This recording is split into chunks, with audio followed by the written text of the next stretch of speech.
Yeah, yeah. For a really long I time. remember my daughter had Now, a pony. lots of people have. It escaped me. My sister is Stacy without an E, and my wife is with an E, which is supposed to be the boy's way. And then my wife's middle name is Lee. It is 7 o'clock. I call the meeting to order. Okay. Sorry, Jeff. Nope, that's good. First of all, do we have any adjustments to the agenda?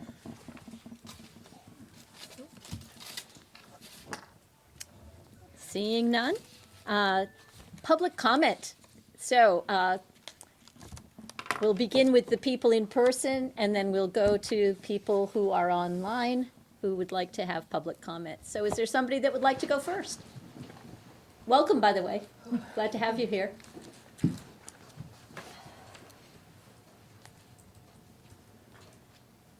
Seeing none in person? Okay. Anybody online, public, that would like to be making a comment at this point? Okay, seeing none. Consent agenda, we need to approve the minutes from Tuesday, March 18th. Do we have a motion? I'll move it. Second. Thank you. Any discussion? Okay, those in favor of approving the minutes, say aye. Aye. Opposed? Okay, the ayes have it.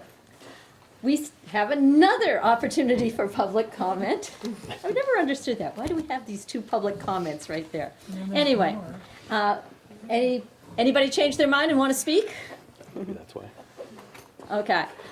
Correspondence, do we have any? I have none. Jamie, did you have any correspondence? I had some individual constituents reach out in regards to concerns around the memo we received from the Secretary of Ed on Friday, which I'll address under my report. But I think those were just to me. I don't think they were copied to the board, but I'll update the board and let the public know where we are in regards to that memo and certification of meeting federal requirements around Title VI as a state, and what we'll do following up from that. Okay, thank you. Board comment. Any comment from the board?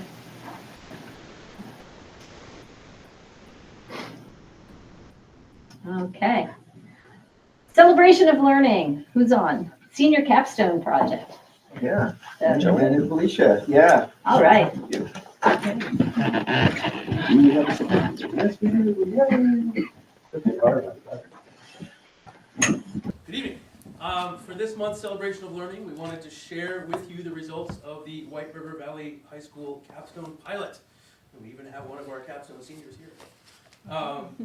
As well as share our plans for moving into full implementation next year. As you know, this was our pilot year.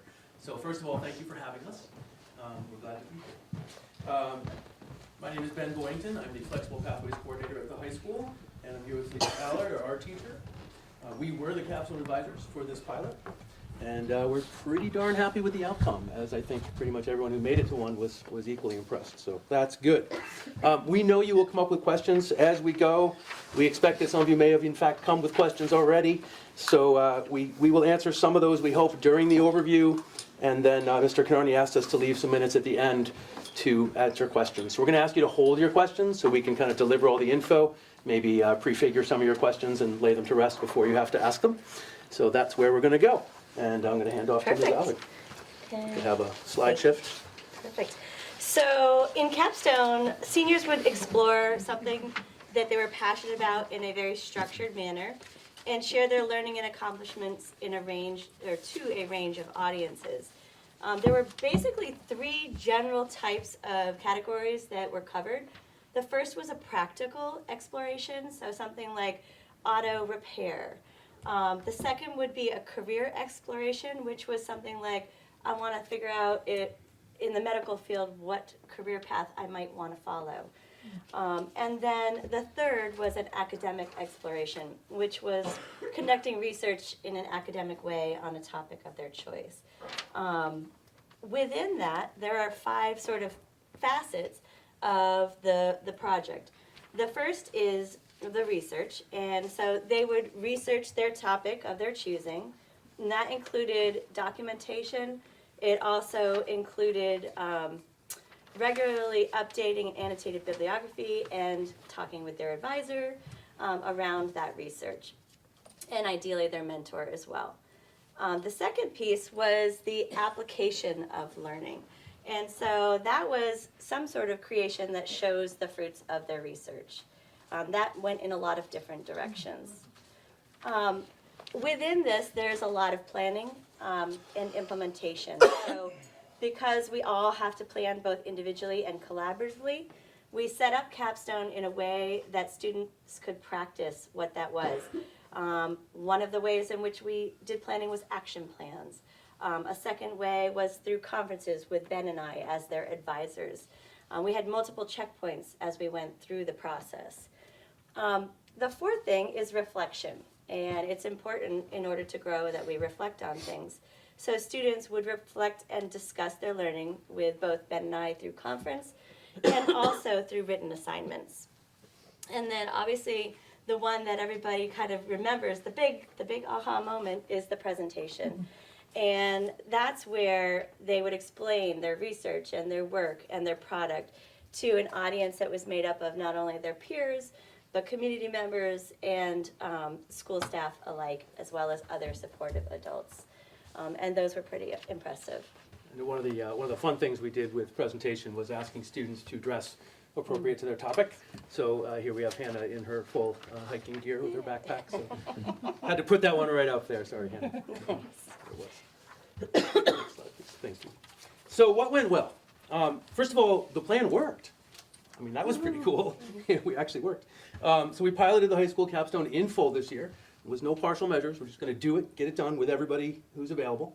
So that went from research to the presentation phase. 25 of 27 seniors completed. The two who were, for whom we waived the requirement was based on extenuating circumstances. That was determined with Mr. Thomas, myself, and Ms. Allard and other sort of people on those kids' teams. So that was, we're pretty proud of that. The second thing that went really well was voice and agency. We made steps toward agency. That's an ongoing process, right? Full sort of student autonomy is a hard thing. So we're working on it. Voice, we really got to recognize and exercise, students did. Topics were totally self-selected. Products were generally designed with teachers, but driven by students and then sort of taken their own shape on the student's own initiative. So that was pretty fun. And then the sort of culmination of learning part, I think that, again, the capstone is based on transferable skills. So next year, they're going to be based on portrait of a learner traits. We'll come back to that in a little while. But transferable skills, as they existed this year, included self-direction, communication, problem solving, citizenship, and informed and integrated thinking. So the highlights regarding transferable skills, the successes that we felt we made, were one in self-direction. Lots of students needed support and sometimes pushing, but then once they got through those little humps, they really did direct themselves, and that was pretty powerful stuff. Sometimes they'd need another little push along the way, but then they'd take the reins again and keep going, so that was pretty effective. The second transferable skill in which students excelled was communication. I'm not going to say that was always terribly formal, but we always knew where we stood, and most students were not reluctant to ask for help or to take those reins, suggest new directions. I want to do this now. And we said, sure, let's figure out how to do that, and we did it. The third category in which, transferable skill in which we thought they truly excelled was informed and integrated thinking. This project is all about synthesizing knowledge in order to make decisions and then apply your new learning. So that was a pretty successful first outing. So as a pilot, obviously there were, things that we learned along the way, and we have done some refining of what we had planned from this year. So one of the things is we want to be more explicit about how the quarters are laid out. First quarter, we really want that to be a teacher-guided experience, and then with the second quarter being more student-directed. And so that's important that we make that more explicit, and we already have made the steps necessary for that to happen next year. In terms of our goal of continuous improvement, this year the assignments were based on the transferable skills, as Ben mentioned, and next year they'll be based on the portrait of a learner traits. The driving concept is that quarter one will be primarily the research quarter and planning, and then quarter 2 will be about synthesizing and applying their learning. So that's kind of the big idea.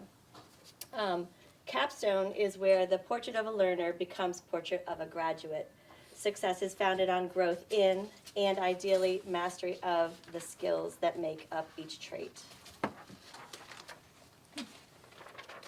So we've reduced the number of assignments for next year, looking at repetition and core needs. And we've made it very clear how each leads from teacher guided to student guided. So that pathway is very obvious and clear. For instance, they will keep a record of their sources and their usefulness during quarter 1, and then they will turn that into an annotated bibliography in quarter 2. They will write and update a proposal in quarter 1, and they'll turn that into a project abstract in quarter 2, which you'll find hanging outside the wall here in the library. They'll learn how to design and complete action plans and how to manage conferences in quarter 1, and then they decide in quarter 2 how best to use those tools to complete their project, picking from the tools that we've taught them. They're going to keep us informed more in quarter 2 versus us informing them. So we'll deal with obstacles as they come. The pilot allowed for us to make these fundamental realizations and to refine our systems to meet the student needs. So, when does this happen? In the fall semester, we have a semester-long course that is worth half an elective credit. And it's a graduation requirement, the capstone itself.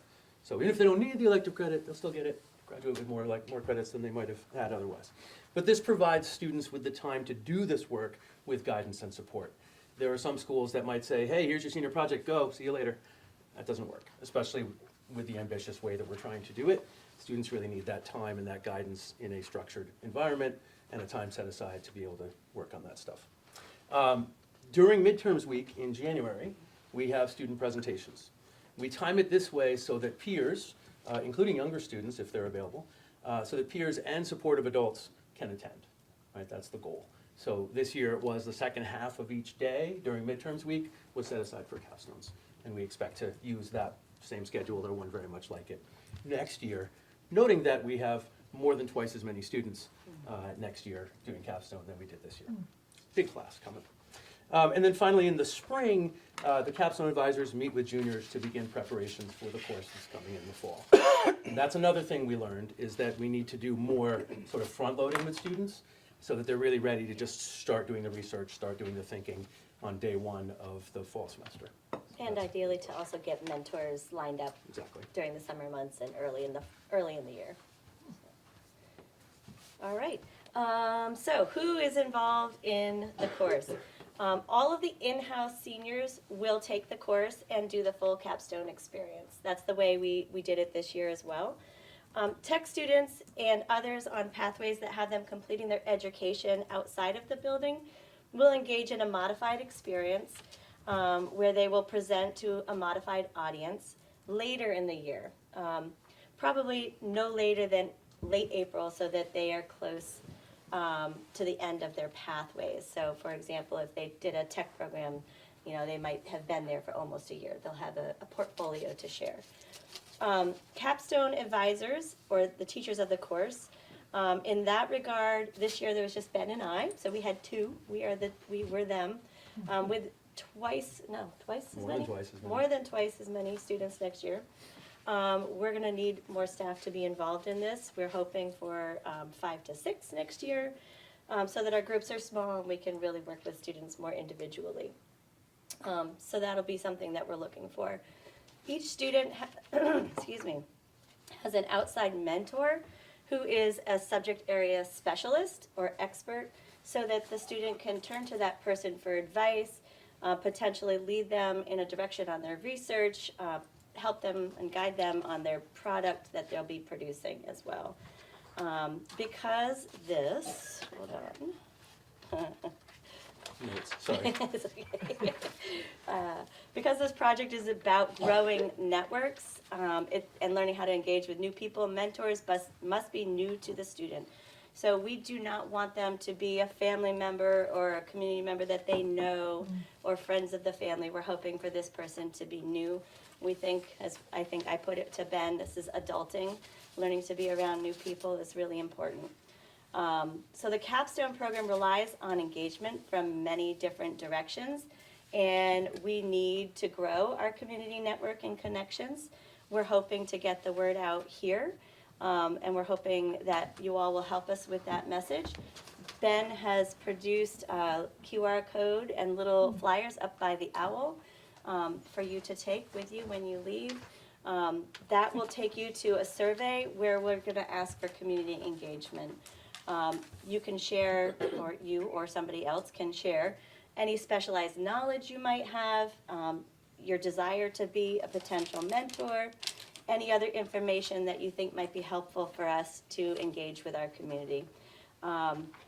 We'd also like your assistance in getting this around town. So if you know of places and want to make copies or deliver these to places where you think this might be helpful, that would be super.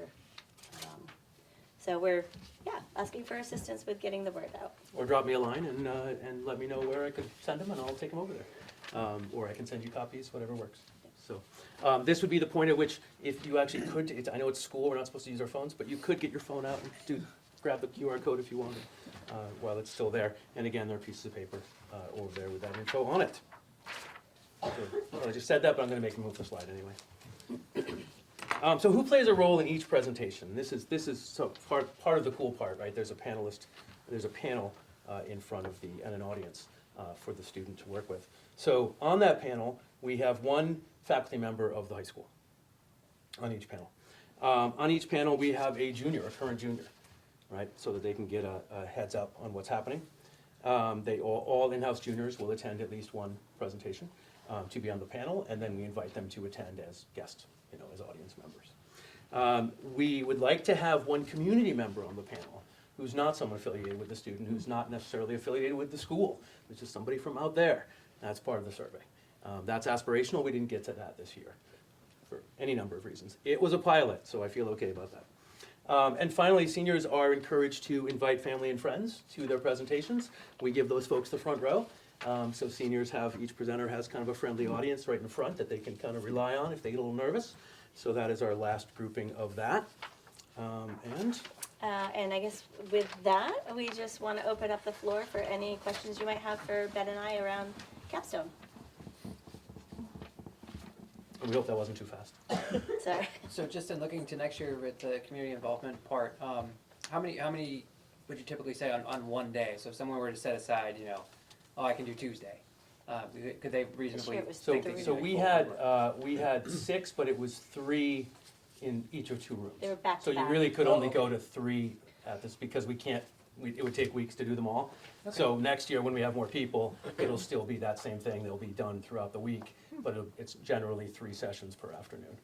Well, So three you could sessions per times however advisor. yeah, exactly. So it'll probably It was end up. 6, it'll be like 15. Yeah. So you'll have to choose. Yep. if you want. You can personally probably attend 3. Okay, yeah, I was just thinking, They- as far as networking and putting that So out it's there. hey, roughly, it you'd would a be great 2 person hours to in do the this. afternoon of each day of that Okay, week. If perfect. you want to come to everyone, it was 1 to 3, I think? Or 12, it was 12:40 to 2:45 or something like that. Right. And how would folks get that information so a community member could come and? Right. So They that's gonna be contact part you of our guys, or- outreach next year, is Okay. that we're gonna, something we didn't bring up is there were various little blips around the sort of logistics of how that scheduling rolled out. We figured out a couple of things. The new one we're gonna need to figure out is, how do we let the people know? So I assume we would do email blasts and the various ways that the school reaches Okay. out about anything, right? We would probably use that same thing, but that's a good question. Thank you for bringing that up. And this year, we were trying to honor our seniors' needs in the terms of this being a pilot year and not putting that kind of pressure on them to have a huge audience. So I think now that we've done this and we're perfecting it, we feel more ready to open it up. And we can let them know ahead of time. Yes. So, I was wondering if when you bring in outside mentors and advisors, are they going to have to go through the whole background check, fingerprinting? No, because the students are either engaging with them virtually, Okay, or telephone, or if they're coming in to meet, then we would be there. okay. So I was I was told last year that the issue is if you're leaving them with a student, like a sub, right? Yeah. Is with the students alone, with no other employee there. So it's more like a guest speaker situation. Good. I got to attend a couple of them, and they were great. Excellent, thank you. On behalf of the students, thank you. So the kids aren't going out in the community and working with someone? They could, it depends. So job shadows, internships are possible, informational interviews. Yeah, I mean, I was thinking of kids who might be interested in some type of medical career or EMS type of thing. So those kids do job shadows Oh, to get that deeper sense, and they have a mentor who's in the field, okay. in some sense. And I think you had a student who also, did they not do their EMT? Or am I imagining it? He was going to, he just Okay. couldn't quite time it right Aspirational. with when the but- lessons right, were, but he learned a lot because of that. So. Right. Yeah.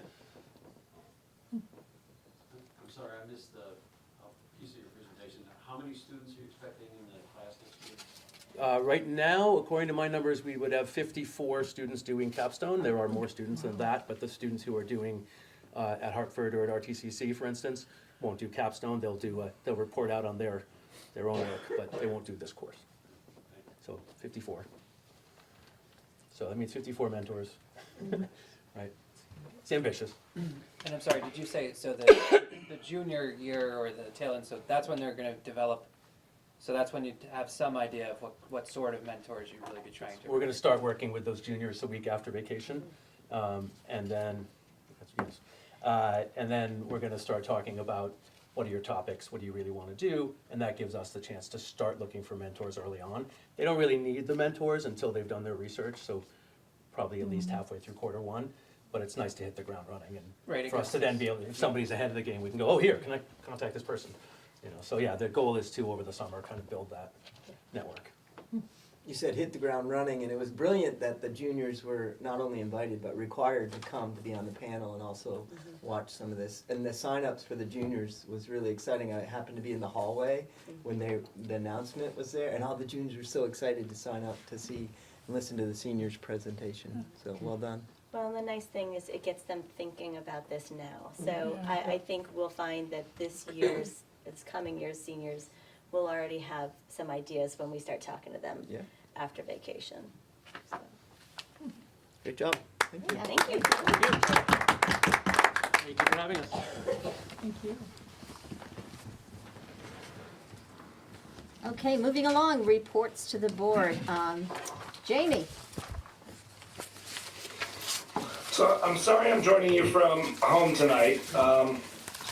I did testimony at Senate Ed that ran over, which is good news, which I'll talk about under the legislative updates. The Rural School Community Alliance group testified in Senate Ed tonight. There was this afternoon there was 4 of us, and they asked us to stay for about an additional 45 minutes for questions, which means it was well received. So I'll give you an update about that. Under 10.1, in regards to Senate Ed, and where we're at in regards to any legislation that the Senate may reconcile with the bill that's going to be voted on in the House this coming week, which is H454, which is the House Ed's version and House Ways and Means of the original introduced bill from the governor. So I'll talk about all that under 10.1. I wanted, under my report, wanted to really do a huge shout out to what a wonderful evening on the celebration of the visual and performing arts of Art and Soul. A lot of work went into that. I personally have thanked our teachers in regards to all the additional effort that went in regards to making that incredible, authentic assessment of what our students are capable of in the visual and performing arts. So I just wanted to highlight that. I also just wanted to address under my report the memo that we received from Secretary Saunders at about 5:10 on Friday evening in regards to initially requiring certification of compliance with Title VI by Thursday for superintendents via serving as the local education administrator. Since then, the field really requested that the state of Vermont look specifically how New York State responded, and some other states in regards to certifying as a state, but also during that certification, saying we've always met Title VI, we continue to meet Title VI, and we expect to meet Title VI, and being clear that that doesn't mean that we won't do diversity and inclusion work. And so I expect that that is what is going to happen in regards to Secretary Saunders' response. That's what she indicated late yesterday evening in a joint memo that occurred with Attorney General Charity Clark. So what I want the board to know, and essentially the community, is that the state's going to certify this. It may get pushed back that it doesn't have individual LEA certifications. If it does, then the state will decide how they want to address that moving forward. And it's important to know, like in regards to if there's concerns about Vermont's compliance with Title VI and it's been certified from the state, then the state itself could take up a lawsuit, and it's not requiring individual districts to take up a lawsuit in regards to if the feds were to pull federal funding, which could occur. And if it does, we're in a much stronger legal case by the state being able to address this with other multiple states in regards to the U.S. Department of Ed. So I just wanted the board to have some context around that. Our legal counsel is going to join us for the SU full board meeting in April, which is 2 weeks from tonight, just to allow board members to ask additional questions in regards to any concerns board members may have. And I just wanted to clarify to the board too, when we were talking about federal funding, we were talking not just about title funding or E-rate funding, we were also talking about IDAB and IDA funding, which is all special ed and early intervention funding. So stay tuned in regards to next steps with that. I don't have any, that is the information I have, that what the Secretary of Ed did is essentially what our legal counsel was hoping was going to happen, and certainly what the VSA and the VSBA requested yesterday. So we'll go from there in regards to next steps. But I just want folks to know locally, it's not going to change any work that we're currently doing in our schools around ensuring that we provide good work in regards to diversity and inclusion. So wanted to hit that and then say to the board, I know we've got quite a few items tonight to get through that will probably take some time, so I'll just take any questions folks may have. Jamie, when are we looking at getting First Branch to come to the meeting? You said they may attend one of our meetings to discuss designating us. So First Branch is interested in joining one of our meetings this spring to engage in that conversation, and they're planning to send a letter to your board asking if they could be on the agenda within the next month. Cool. They were not prepared to join you tonight, and I actually let them know that our agenda was such that I didn't think tonight would be the right night to try to take that up. So I expect that you'll see them next month. Okey-doke.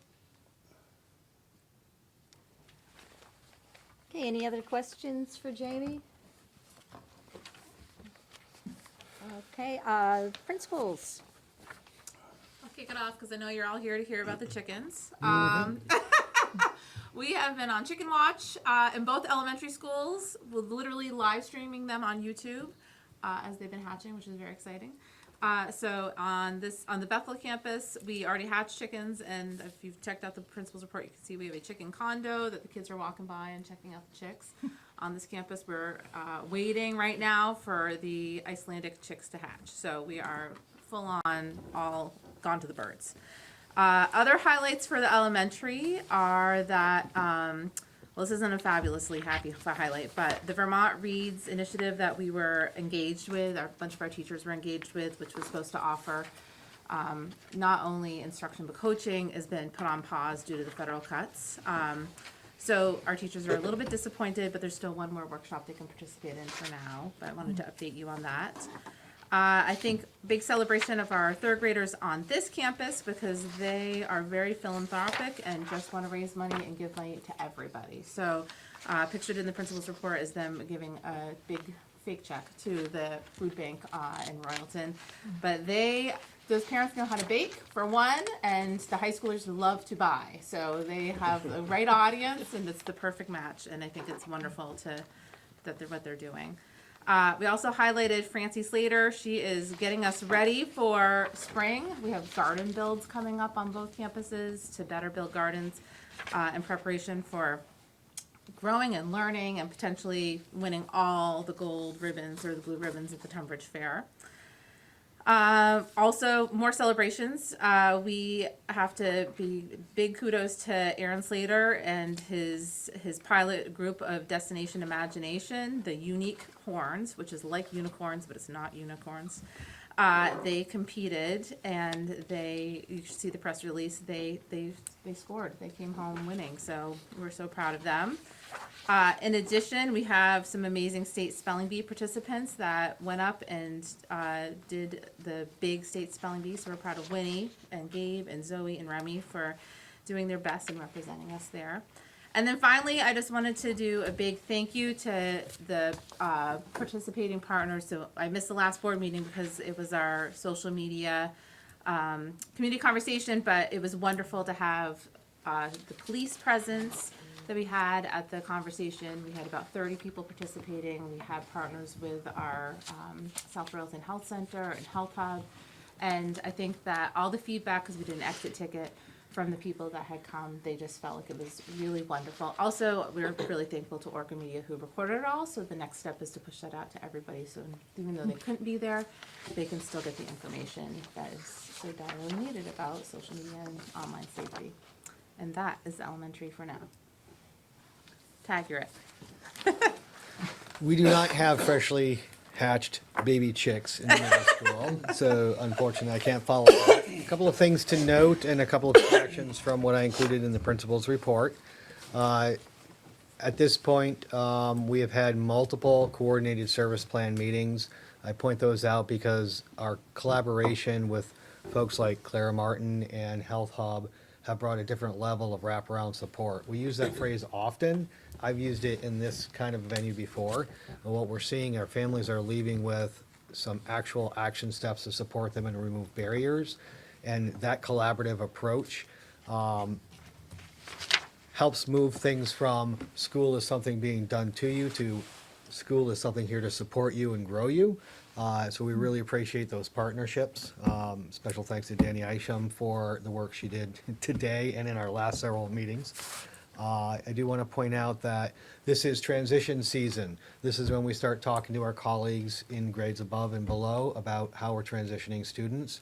I really appreciated the really systemic approach this year. We have already had folks from the high school come over and talk with our 8th graders. It was quite joyful actually to see many of them coming out with, look what I signed up for, thinking ahead to that 9th grade year. Pleasure to see that. So starting off with We Are Wildcat Night, opening up the season of transition, and now we're in the nuts and bolts, what's the best path for this student, identifying the universal supports in place for them in the high school, working with folks like Shane. Thank you for jumping in to look at more acute transition needs.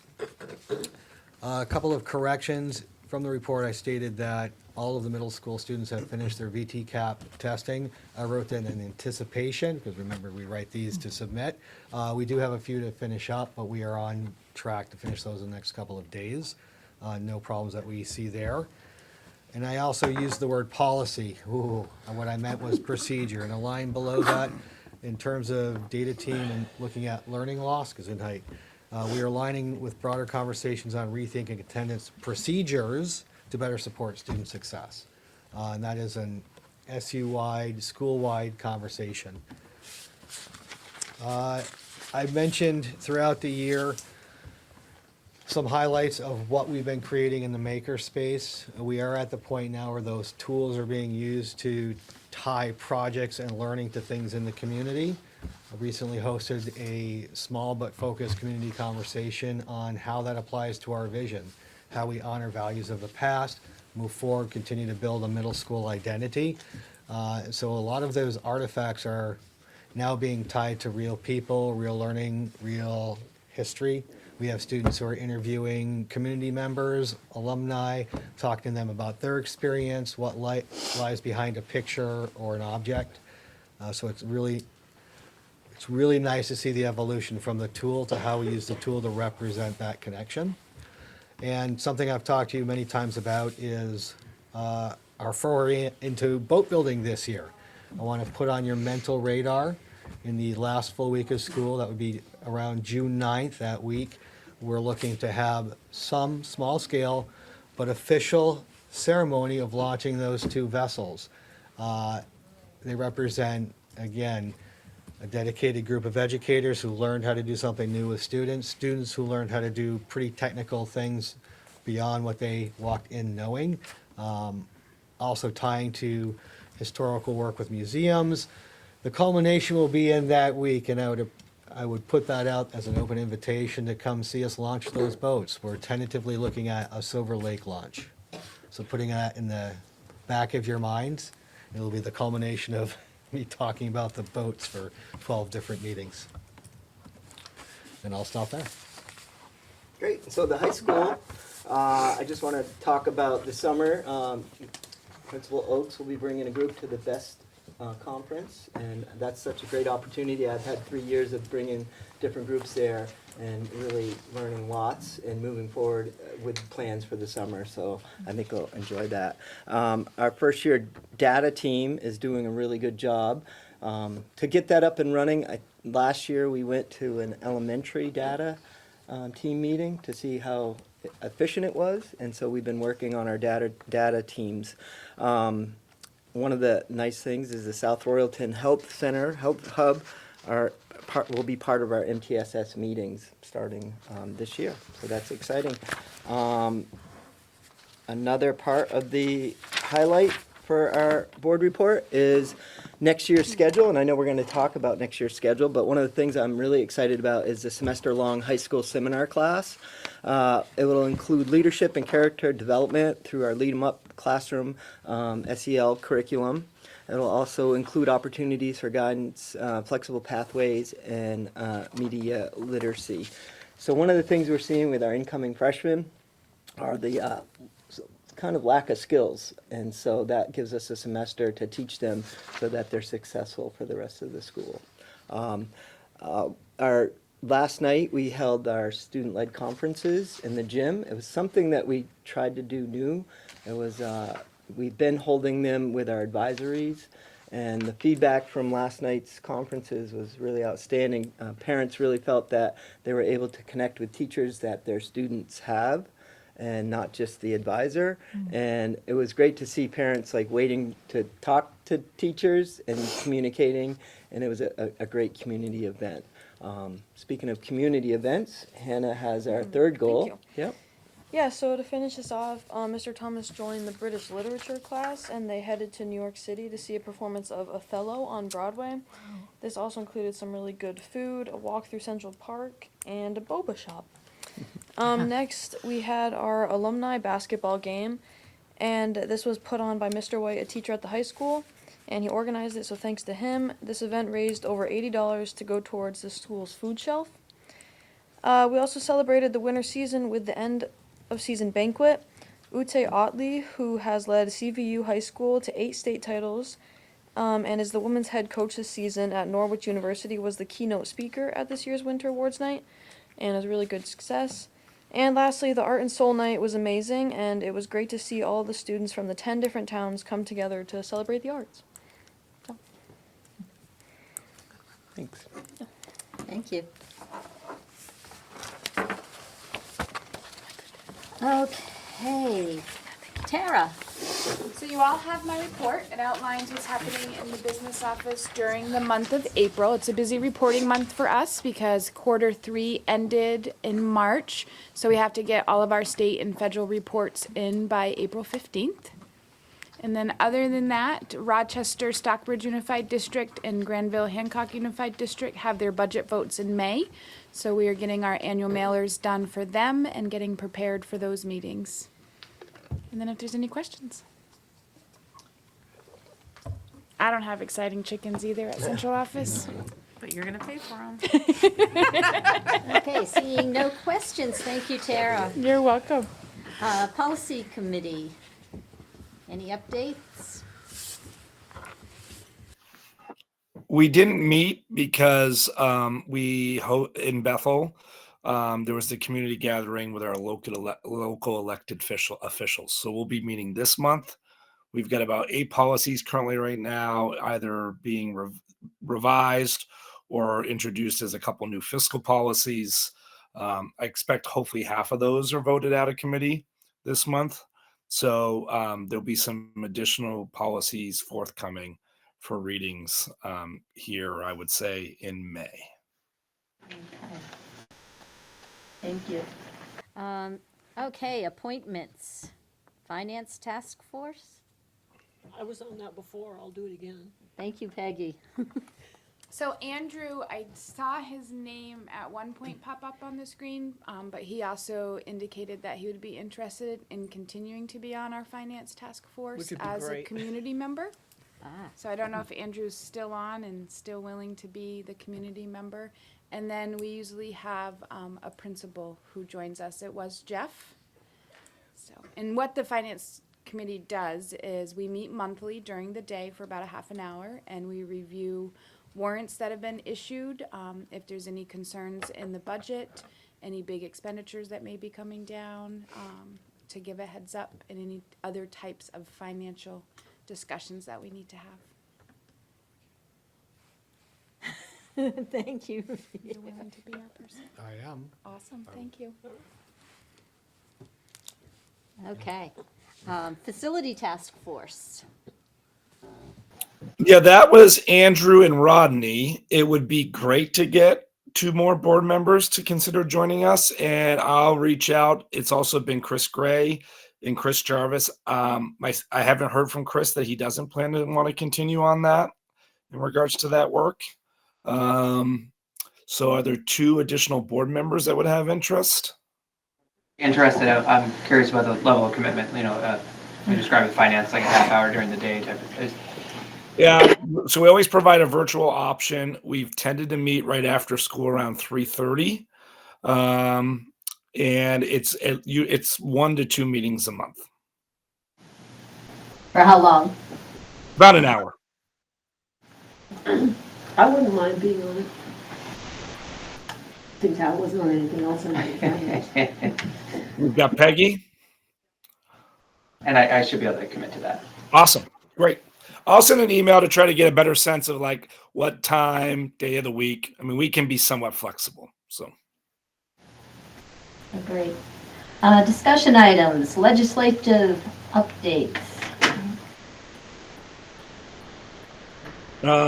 Okay, so I just want to start with, so in regards to the House is going to be voting on the bill.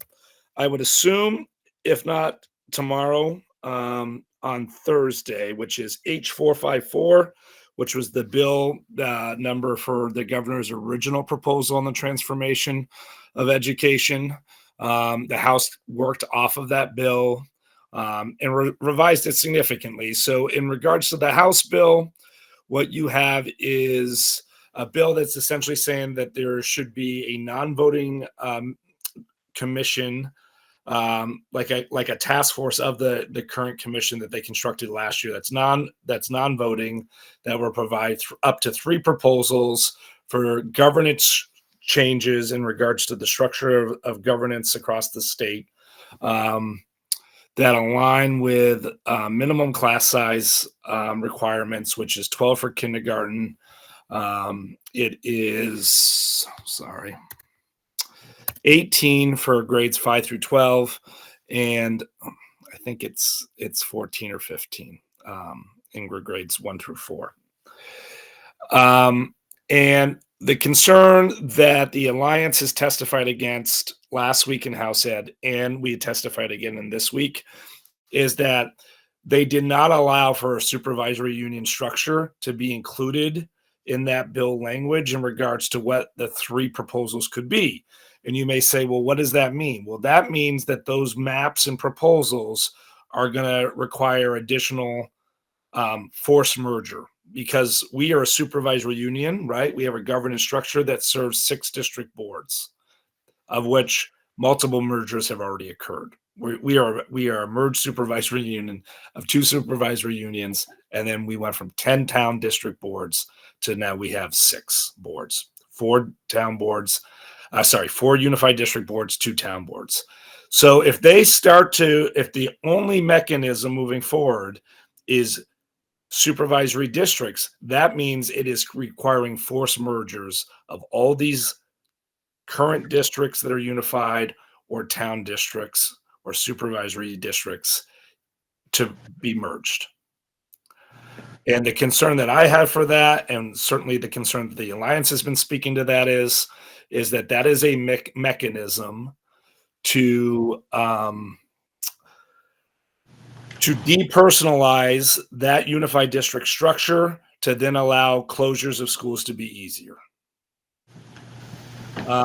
And I testified on that in House Ed, and I testified on that today in the Senate. And today in the Senate, I received a question in regards to, well, we put in this carve out that schools that are small due to necessity, will not be able to be closed. I said that you haven't defined what necessity is. And then I gave them an example that Roxbury, Montpelier merged, and after those articles of agreement were up, in regards to after 5 years, that unified district board could then make a decision to close school. That unified district board last year closed Roxbury School. And those students in Roxbury are now on a bus up to 2 hours a day one way. So I have major concerns in regards to the House bill, in regards to that they are only looking at supervisory districts and not allowing for supervisory unions, much like our SU, where we serve multiple schools across multiple districts and we work interdependently together. I think, frankly, we're working really well together, but there hasn't been forced mergers. And I spoke specific to your merger today because we have really good data about increased outcomes for kids, increased opportunities for kids, and, oh, by the way, your tax rates are down both in Bethel and Royalton over a 5-year period of time. But I think one of the key pieces to this is it was voluntary. You did a study, a merger study agreement, like you came up with a proposal and you created a vision, and then we moved forward. And I think that that's why this merger is successful. No one just sat down with a map and drew a circle and said, you got to do this. There was buy-in. So there's an appetite in Senate Ed to allow for supervisory union structures. And they actually asked the Alliance tonight, they said 2 things that I think are really good. They said it's some of the most powerful testimony they've received thus far from the field was the Alliance's testimony tonight.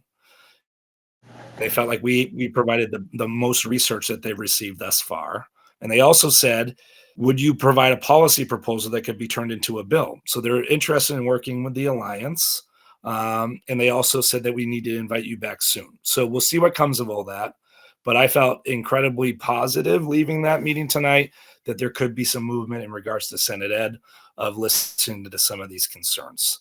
I will say to you, and I'm becoming more and more forthright with this. I believe that if we cannot get the supervisory union in place in regards to district governance, that those unified districts of 4,000 could very well result in us, meaning White River Unified District, losing our high school. I think that is a real thing that we should be concerned about. So I'm not trying to be an alarmist, but what I am saying to you is this is incredibly real. And I think it behooves us at this time to really start to educate our families and communities. We have to reach out to our representatives. We have to reach out to Senate Ed. And we really need to work hard to try to get a governance structure that allows for a supervisory union structure.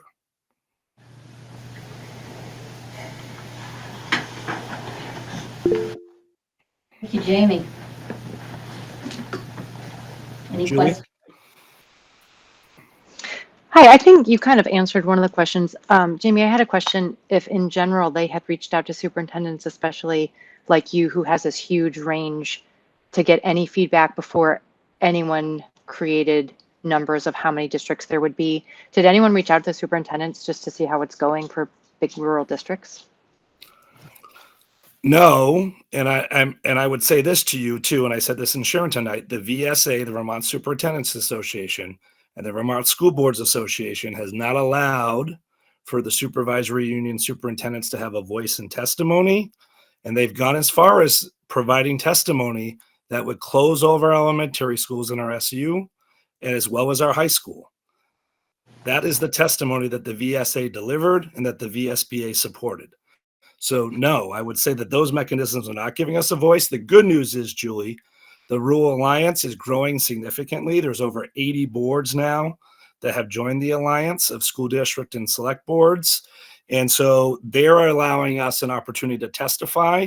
And the Alliance is prioritizing superintendents of supervisory unions that are large in geographical nature to testify. Elaine Collins up in North Country is the largest, and then we would be the second largest in geographical nature, and they've allowed us to testify on governance both times. Okay, and another question I have is, has anybody put numbers forward to say how much money this would save? I haven't seen anything in the news about that, but have you heard anything about any proposal for savings that these plans would create? No, and in fact, they'll admit that they don't have the data to support necessarily the scope and size. And they keep saying that's because the research is nuanced. I would say it's actually because you can't find research that shows that forced mergers save money. And you can't find research that dials in on what the appropriate scale is. You can find some research, and the Alliance has it, and we provided them today, around voluntary mergers in New York State that occurred that showed some good savings. And frankly, I provided them testimony in our data today that shows our spending is less than the state average over the last 5 years. Tax rates have gone down. So we provided them that data in comparison to the state average. But I think the legislature, at least, I mean, I do think there are people saying, why haven't we received this data? And maybe it's because this data actually doesn't exist. This idea that the size of 4,000 student districts in rural areas is going to necessarily result in savings. Thank you for testifying for us all. Jamie, I mean, don't get, correct me if I'm wrong, I guess. If we're already coming in 5-year average under taxes, like there may not be savings for us. Like there may be savings for other people who've been done budgetary faux pas, but we're doing a good job. So, I mean, we could get out of this. If they do this, we might just be even if we're lucky. I mean, we might not save money in this scenario. Yeah, I mean, the governor's proposal, he's the only one that put a figure to it, right? Like the House hasn't put a figure to it. I mean, the governor says it's going to be 180 million a year. That doesn't account for infrastructure requirements within his proposal. And we know what a new high school building cost, right? Like Burlington's well over 200 million. So if you need to build a bunch of regional high schools, then you're looking at that savings going toward regional high schools each year. And the only way you get to 180 million is if you close lots of schools and reduce in force. That's what this bill's about. They just won't say it. You're not going to save 183 million over supervisory unions, because these mega districts are going to require a lot more central office staff in regards to middle management. And then I worry about, are we actually tending to oversight, right? Like, are we actually in schools making certain kids are getting what they need and seeing where there are areas where we could create efficiencies? So I think you're going to see a lot more middle management. Jamie, in any of these discussions, is anybody talking about what's best for kids? Yeah. The alliances, yeah. I mean, if you read our testimony, every one of us talk about what's best for kids, what's best for our community, what's best for our state moving forward. And, I gave suggestions, Nancy. I think that absolutely, the legislature should go back to what are the accountability standards on our schools, right? And what I mean by that is, how are our kids doing? Like, are our kids showing full years worth of growth? Are we meeting students' need through our early intervention and MTSS systems? Are we doing good fiscal accountability in regards to efficiencies? Like, there are accountability measures in the ed quality standards that we could be implementing and like reviewing on a regular basis and then providing technical support. I also think we could be utilizing case studies across the state to learn from each other in the field to say, what is this district's doing in regards to their literacy growth over time? Like, there's things to be learned, and then across our state we could be looking to then implement those practices. So the Alliance did hit on that today, and we've said like multiple times during testimony, one of the big missing pieces to this is it shouldn't just be about how do we decrease taxes. It should be about increasing opportunities for our kids, making our state and towns a place where people want to move to so that we have a viable state for years to come. I'm assuming no one from the legislature, also any of those folks have talked about the impact on both the students and their families of a potential at least 2 hours extra added to the school day every day if someone has to be bused all over the place.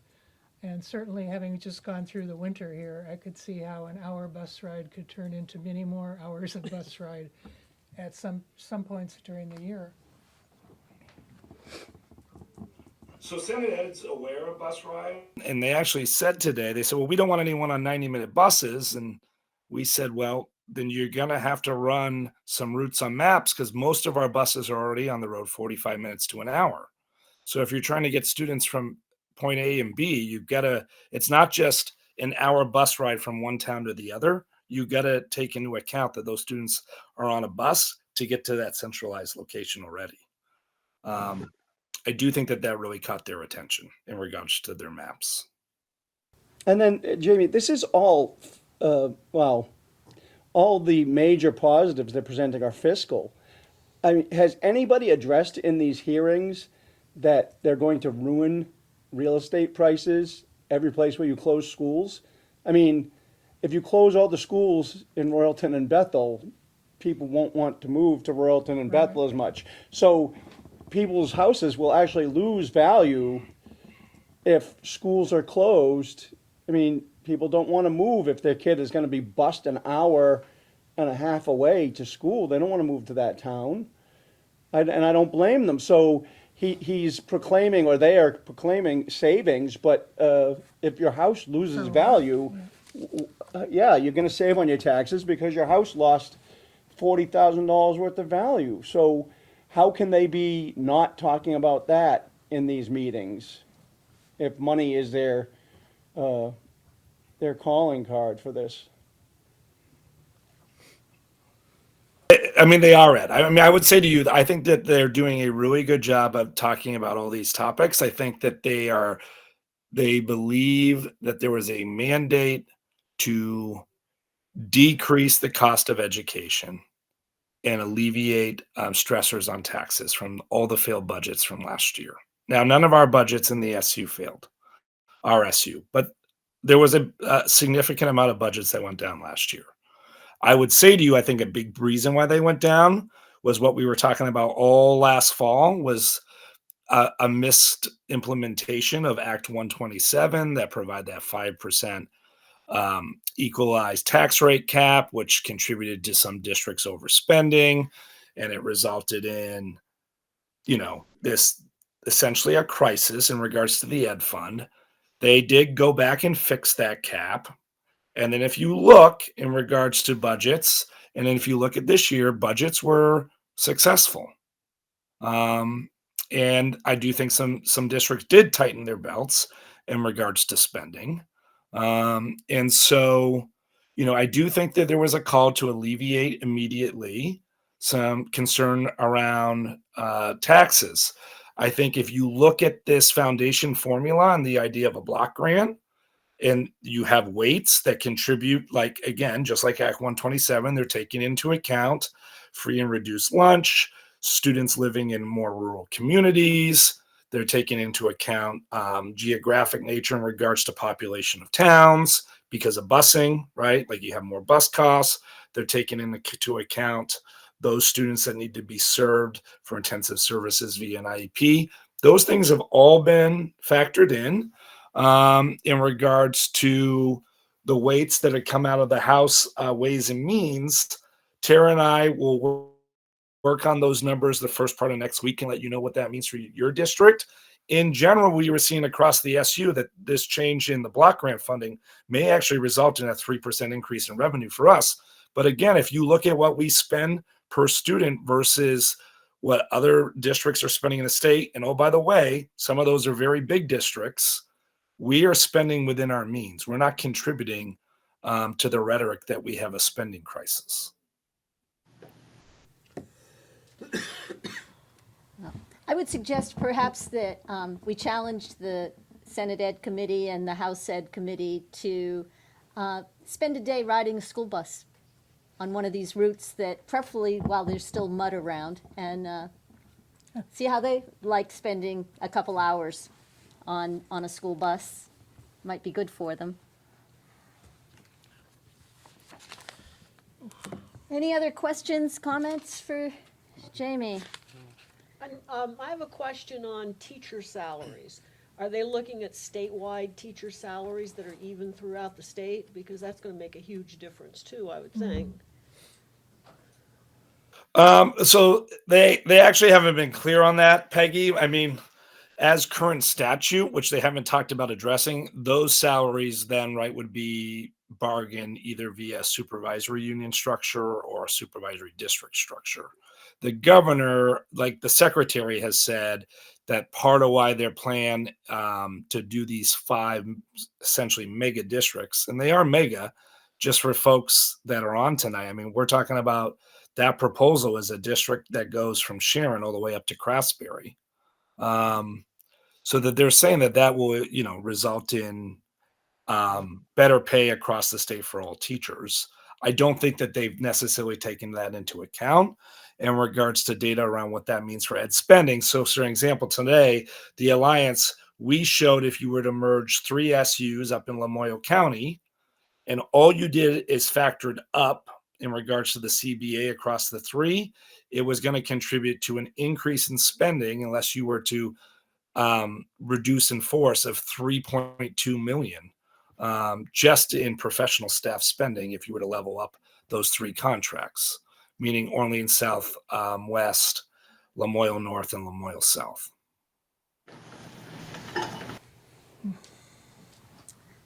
Okay, anything else?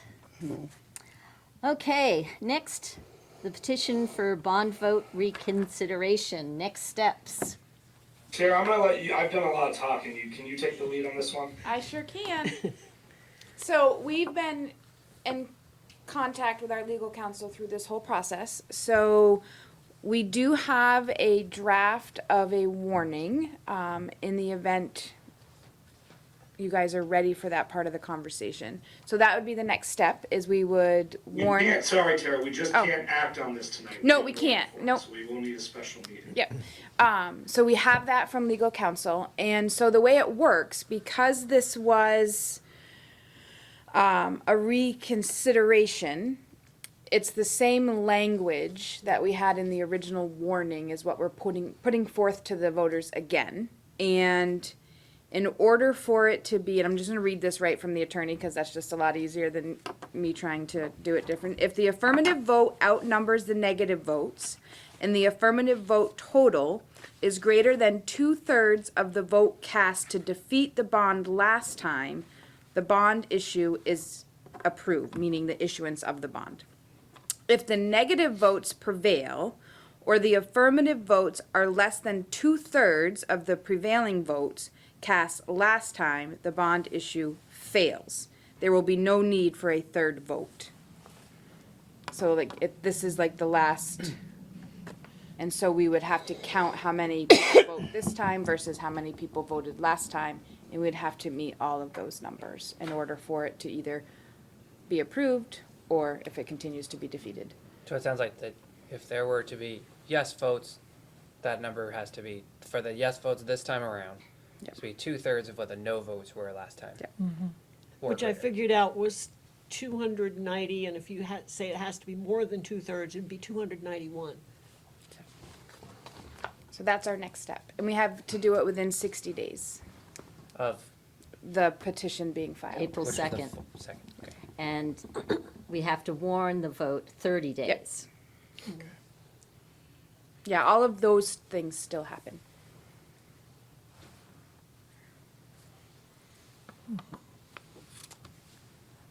When we're gonna meet.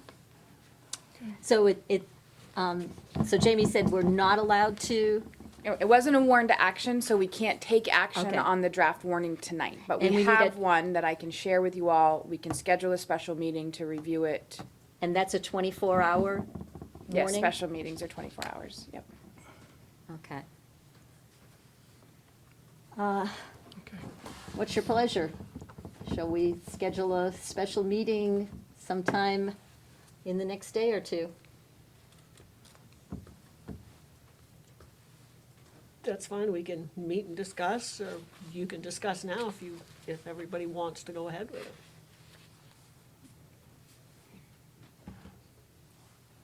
Well, we can discuss, we can't Yeah. act. Right, Take we action can't on it, act, right? but we You can set a meeting discuss, right. date to actually take action on the warning. I'm at your leisure. And to be clear, so the petition essentially makes it such that the board has to act on whether it will be Yes. reconsidered. Well, Voted on, sorry. yeah. It is up to the board whether that is to happen. No, we're required to act on the petition within 60 days. That's not a decision of the board. We just need to set a date and warn the meeting, but we can't refuse to warn it. How about Thursday? And we could do this over Zoom, correct? I don't think I can do Thursday. I could do tomorrow, I but can't not either. until after 6. I think we also have to have it published in the newspaper, so if we could get it in the Herald on Thursday, could we meet maybe Friday? I could do Friday. Just a second. You're talking about just to take action on the warning? You don't need to publish that in the paper. Okay. We got to publish the warning in the paper afterwards, but not to warn the meeting to take action. We don't. Okay. How about tomorrow? Well, this would not be an emergency, so I need 24 hours to warn the meeting. See you at midnight tomorrow. Yeah. Won't be here. Okay, Ed just suggested Friday. How's Friday looking? And we're probably talking a very I'm short. not available Friday, but I don't think you'll need me if we have it drafted. Okay, as long as we've got 4 of us, and there's 4 of us sitting, I 5 can of us right here. Yeah, okay. How about, what's a good time? You About name what? it. Sorry. How about 6 Six. o'clock? Sure. And we can just do this over Zoom? Yep. Okay. Can't just do it over Zoom. I got to warn a location. Yeah, it has to be a physical. And I'm a little worried. I just need to have tech set up for you. Are you all gone next week? Is that your concern about doing this next week? People might be gone for vacation week. Jamie, here if, next week. Jamie, if you want to warn it and then have Ray set up the broadcast, I can come to the SU office. Well, I'm just not assuming that any of my employees are prepared to work Friday night at 6. That's my concern. Like, I think that's a big ask. What time do they work till on a Friday night right before vacation? Well, we all work incredibly long hours. So, I mean, I was planning to let them go when the student day was done Friday. Yeah, understandable. Can people get on during the day on Zoom? I cannot. We can't do Zoom, he said we have to meet it. I can. Well, one person Next has week. to. We I have to have a will. physical I live around location. the corner from the SU. I'll go there, and if we were gonna do it at a time that is conducive to staffing. And Thursday night doesn't work. I can't do Thursday, but if enough people can, then that would be fine with me. Or 6 or after. Okay. Sorry. Did you say yes on Thursday, Peg? Yeah, no, I can do anything. If all four of us show, that's our four. And if we have tech. Yeah. Okay, Yep. so, And I think I'll probably warn it just at central office because I think that's just gonna make it easier. Is that all right with you all? okay. And so do you need somebody to be physically at Yeah, those- I mean, I'll be there to greet you guys. Actually, none of you actually need to be there physically because I can be there Thursday night at central office. We just need a board member or management, so you could be virtual. But do we have to have people there to sign the? No, all you're gonna do is take action on the warning, and then you guys can stop by central office to actually sign the physical okay. warning itself. Okay. Okay, so what time is this? Would So this four- would be like picking the date of the meeting, of the actual vote, like picking the date we're gonna do the vote, and then issuing the warning and approving the warning. Can we discuss the date of the vote before Thursday? Thursday. I mean, we can discuss the date today. We could I think we should decide all that today, Tara, and that meeting is literally going to be a 2-minute meeting. Perfect, Yeah. that works for me. So, sorry, you said 30 days. We have to have 30 days to, post the warning in advance of the meeting. We have 60 days to actually have the vote. Should we invite our school clerk to make sure that because she has to handle the election, right? Yeah, I feel like I need to reach out to her. It would mostly be, I mean, I was going to suggest to the board, like, we need to reach out to our 2 clerks because they're going to need to conduct the meeting. And we got to get our BCAs set up. And so that's sort of why I was a little concerned about trying to pull this off so swiftly. I see the board's interest in getting this warned. I kind of wanted, that's why I asked if next week was an opportunity, because I would like to get just those dates and times from the 2 clerks if possible. If you had a suggested date and time, I could suggest that to them, but I do think we should let them weigh in. Would you be able to get in touch with them? Well, they'll be around next week, even though we've got vacation. Maybe the first day, I could- Monday or Tuesday, once vacation's over, or when's vacation get over? Kids are back at school. On a Monday? Yeah. There you go. I could go see Carmen and Pam tomorrow and check with them. Okay. I have time to do that.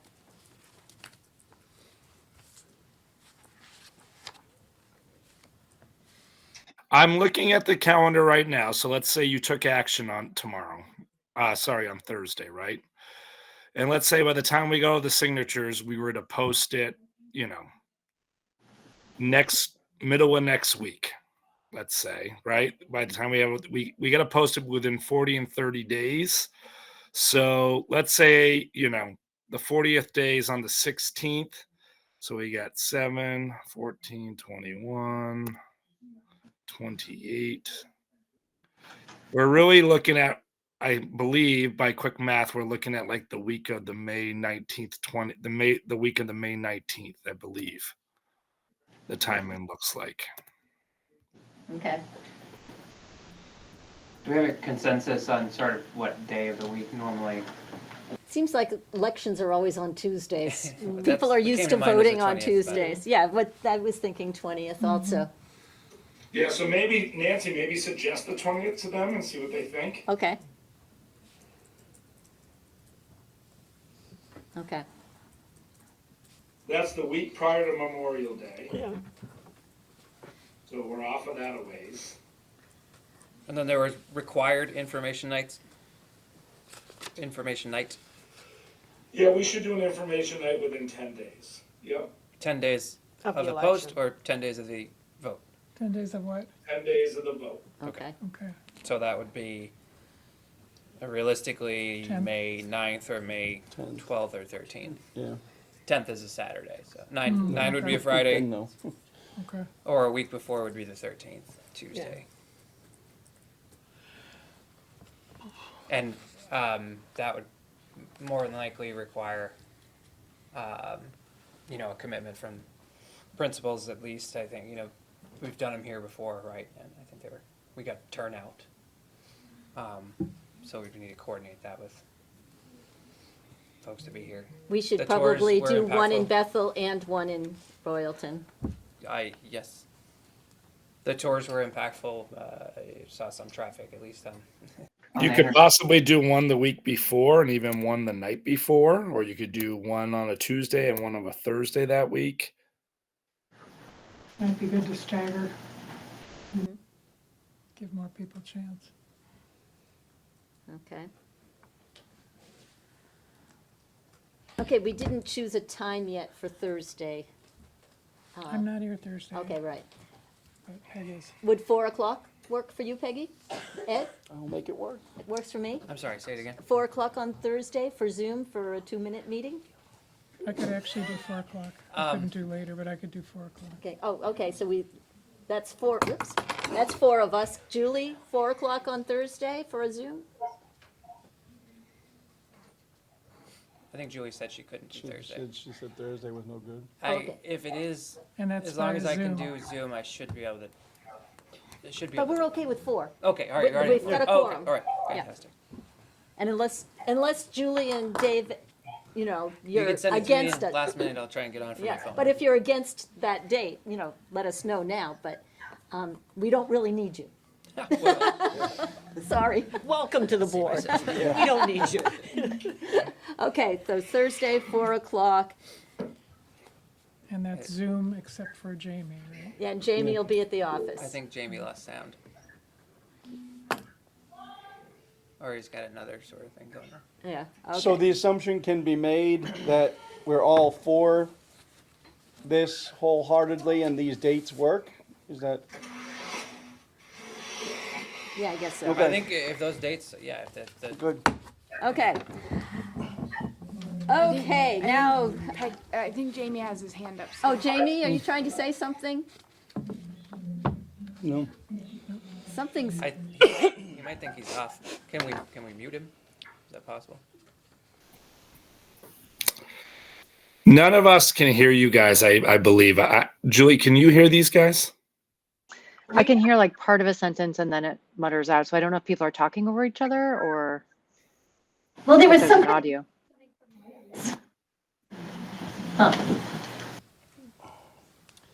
well, what we ended up with was Thursday, 4 o'clock. There's at least 4 of us that can be there on Zoom. So they can't hear Yeah, us. they now. can't hear us. They can't hear us. Julie could hear, okay. Jamie looks like you can't. I am texting him. Turn on your closed captional. Closed captioning. No, you guys are better now. You were all Okay. breaking Oh. up. It does seem like maybe it was just a bunch of people talking out. Yeah, we were talking at the same time. Okay. So, just one more time, Jamie, I wanted to make sure that you did get this. Thursday, 4 o'clock, you'll be at the office, we'll be on Zoom. 2 minutes, okay. Okay, now we're at the stage of the agenda that I think we have our guests here for, the high school schedule proposal update and next steps. So who's taking that one? I think I'm going to introduce the conversation. Okay. Ellen, do you have my slideshow? Shane, you're going to need to speak up. We're having a hard time hearing you. Just so you know. Can't hear you. Even in person. There's one here too, Shane. This mic doesn't really matter. This mic just constant contact. All right. So thank you all for coming. I'm here to talk about, excuse me, some changes that the high school leadership team has been wrestling with to try to, really with the goal to increase academic rigor and student achievement through a number of different facets. One of those is, and Mr. Thomas referred to this earlier in his board report, a 9th grade seminar class that we are implementing next year to really respond to the needs that we've seen from students coming into the high school over the last 2 to 3 years, particularly with a focus on executive functioning needs, some study skills, We're going to work our social emotional learning curriculum into this class. It's going to serve as the foundation for students to build and start developing their portfolio, including the attributes of a learner or previous transferable learning skills. And really is a kind of a universal approach to try to make sure that our incoming freshmen are supported and set up for success. Another one of these changes is the next agenda item, which is a request for the board to consider increasing the graduation requirement from the current 22 to 24. Raising the bar and expectations around what students should achieve while they're in high school. And the last is some modifications to this schedule that we think are really going to support all of these goals, again, holistically, and looking at the needs of most of our students. Next. So as I said, the expected outcomes, we're hoping to see improved academic performance for all students, ensure that students have access to meet with their teachers of record or instruction during class, and that's currently a real challenge for a lot of students. So we've created a unified callback block that will allow for that time.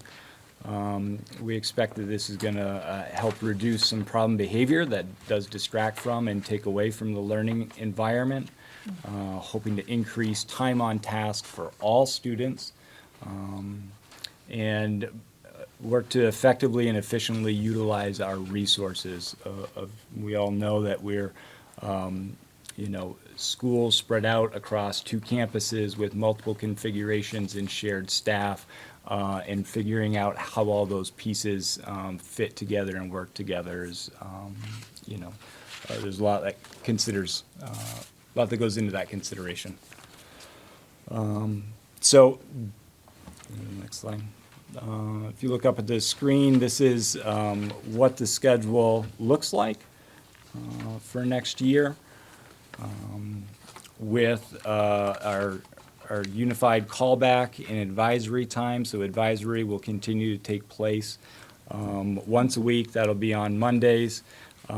Those additional 4 callback periods throughout the week are going to be utilized for students and teachers to reconnect outside of their class and get additional support, instruction maybe that they've missed, and so forth. That will be bi-directional, by choice, so students will be able to elect to sign up to teachers that they know they need to work with, as well as teachers being able to assign students to their callback for additional support.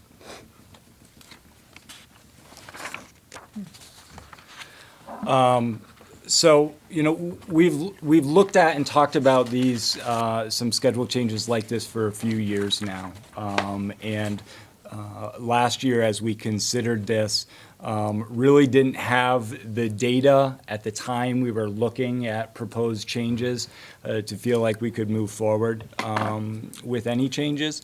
And so this year we've really spent some additional time looking at academic data as well as the utilization of study halls in our current schedule. So currently we have 75% of students are carrying at least one supported study hall, which does allow time during the academic day to be doing schoolwork. However, because of the schedule, it very seldom lines up that they can get the support or the connection with the teacher that they need to for their class. And beyond that, we have 31% of students that are enrolled in more than one study hall. As you might imagine, that can at times create disruption in the learning environment for those who are trying to study. Specifically, I know there's a lot of concerns around what the impact to students who are in band and chorus might be. So this is the current utilization for supported studies from students that are taking either band and or chorus currently. So we see 75% of students enrolled in chorus this year have one supported study in their schedule, and 70% of band students are carrying at least one supported study. So as we remove an academic instructional block, we really feel strongly that by utilizing callback time, we'll be able to address those study needs within the school environment in a more efficient and effective way. Go ahead, next slide. Just want to share a little bit of academic data so that we know kind of where we're at, what our student performance has looked like. These are the last year's state testing results.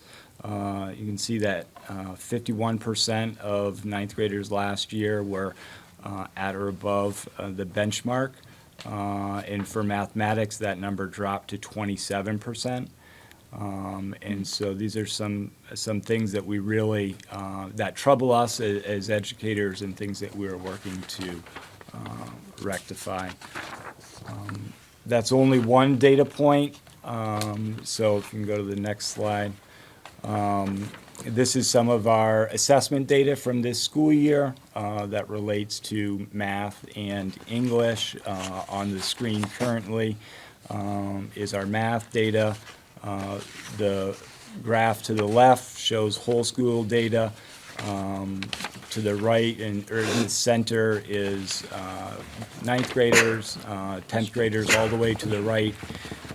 And as you can see, we have a lot of students that are falling in the at-risk or high-risk areas as it relates to math specifically. If you go one more slide, Calvin, we do see improvement as the students move throughout their high school career. But and then one more. Same assessment data, this is just for reading, a little stronger, much like the VCAP results suggested here. And if you go one more, as students progress to junior and senior level, we see some better performance there. Next slide. And because of the quarter just wrapped up for us, it was timely to look at the number of the fail report that we run on a regular basis. And this is a report that we run across all students, looking at students with a grade of below 70. Failing is 64 at the high school, but we use this for academic eligibility and identifying students, and so we want to cast a little bit wider net and catch those that are right on the margins of being at risk of failure. And so at the end of the third quarter, and grades weren't totally finalized, so there's, this number may change a little bit, but 42% had at least one class with a grade less than 70 or showed up on that fail report. So those are pretty significant numbers. So what will this look like for students? We've created some examples of different student profiles that really, I think, represent many different students here at the high school. One size does not fit all. We're trying to make strategic decisions that allow us the flexibility and the resources to meet all students' needs and where they're at and help them grow as learners. Our flexible pathways offerings have really grown a lot over the last 2 or 3 years. And so a lot of the sample schedules that you look at don't even encompass utilizing those offerings to get to your class requirements, graduation requirements. So, first sample student here really is somebody that loved band and chorus, wants to take that all 4 years, also have high aspirations of academic achievement beyond high school, and so want to make sure that their course schedule is full of classes that are going to help them, allow them to be competitive in a college application setting. And so there are 2 boxes here that are highlighted and have asterisks. And these are just examples of ways that we can use our flexible pathways and creativity within the schedule to address student needs so that they have a rich offering of choice and opportunity. So 9th grade seminar class is something that we're gonna, as I said earlier, we're rolling out this year, and we will offer that as a hybrid model for incoming freshmen who have demonstrated really high proficiency in academic achievement, solid study schools in middle school, that we feel confident we can meet the goals and objectives of the course through the hybrid model, using some of the callback time for in-person connections and making sure the students are getting that material. The other example here is students are able to earn half a credit of PE by engaging in varsity athletics. So that's one way to kind of meet some of your graduation requirements without filling up an instructional block in the schedule.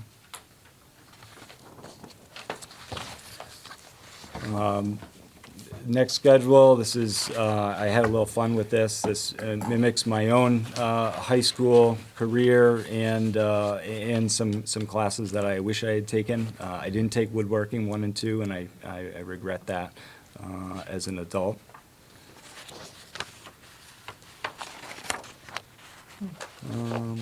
You know, what does this look like for students that want to take both band and chorus, but still need some academic support and intervention? So this schedule has interventions built in, a math lab opposite the 9th grade seminar their freshman year, and still 2 years of foreign languages. And the last schedule up here is really kind of a bare bones minimum kind of schedule. There is an intervention in intervention or community-based learning in each year here, and it meets all the graduation requirements as well. So at 6 classes or 6 credits a year, that student's still going to have a lot of support and opportunities for the help they need within that schedule, and still meeting that the requested graduation of 24 credits. Currently is 22 that you see there. So, in talking with teachers about this, some of the points that they brought up that really the reasons that they're supportive of this is the schedule we expect is going to really reduce lost instructional time due to our half-day schedule and the way that our waterfall schedule breaks out. So right now on half-day Fridays, those classes that meet on Friday only have 30 minutes to meet. With this new schedule, half-day Fridays, those classes are going to have 50-minute instructional blocks, which is very significant when you think about just the flow of the classroom, things teachers are trying to get through. Schedule allows for a second lunch period as our high school and student population continues to grow. That's not spelled out in the schedule here, but that was certainly something that we were looking at last year as we considered schedule changes, and we knew that our enrollment has continued to increase and kind of push the capacity of our space. And so we could accomplish 2 lunch periods by splitting those up, say 9th and 10th grade, 1 block in lunch, 11 and 12 in their advisory callback time, and then flop that around. But that's something for down the road. You know, I think it's important that increased callback time and availability for students to connect with teachers doesn't just impact students that struggle or have challenges in the learning environment. It's also really important for our students that are in AP classes to have opportunities outside of class to be able to connect with those teachers about the work that they're doing in there. And that's something that teachers really wanted to make sure was highlighted. Another thing that the schedule will afford is the expanded explorations in learning time that will take place on full day Fridays. 2 years ago, we had a pathways period where we designated, I think it was period 4, all day long. Everybody had to take pathways. So they weren't allowed to schedule an in-person class during that period, but everybody engaged in some form of self-directed learning. We had lots of students that did really creative independent studies, coursework, and things like that. In practice, it worked well for about 20% of the students that were really excited about learning on their own and finding passion projects. And then we had a very large segment of the students that just saw it as a wasted time. And so we pivoted halfway through the year and added some additional structure to our expanded learnings, running different series of mini courses and things like that to make sure that students were still engaged in some sort of authentic, meaningful learning. But with lessons learned from the other go at this and some intentional planning, I think this 1 period on those full day Fridays does allow us a lot of creativity and opportunity to find a place for things like the jazz band rehearsal that has fought to meet after school, before school. They were able to meet when we had that unified pathways block a few years ago, but that's a real challenge right now. We have lots of community-based groups that we want to bring in to lead discussions and offerings here. We've talked with our counseling and support staff about being able to run therapeutic groups, things of that nature, grief groups and whatnot. And the nice thing about that is it's not competing with another academic class where we're pulling kids out of instructional time. So I've spoke a lot.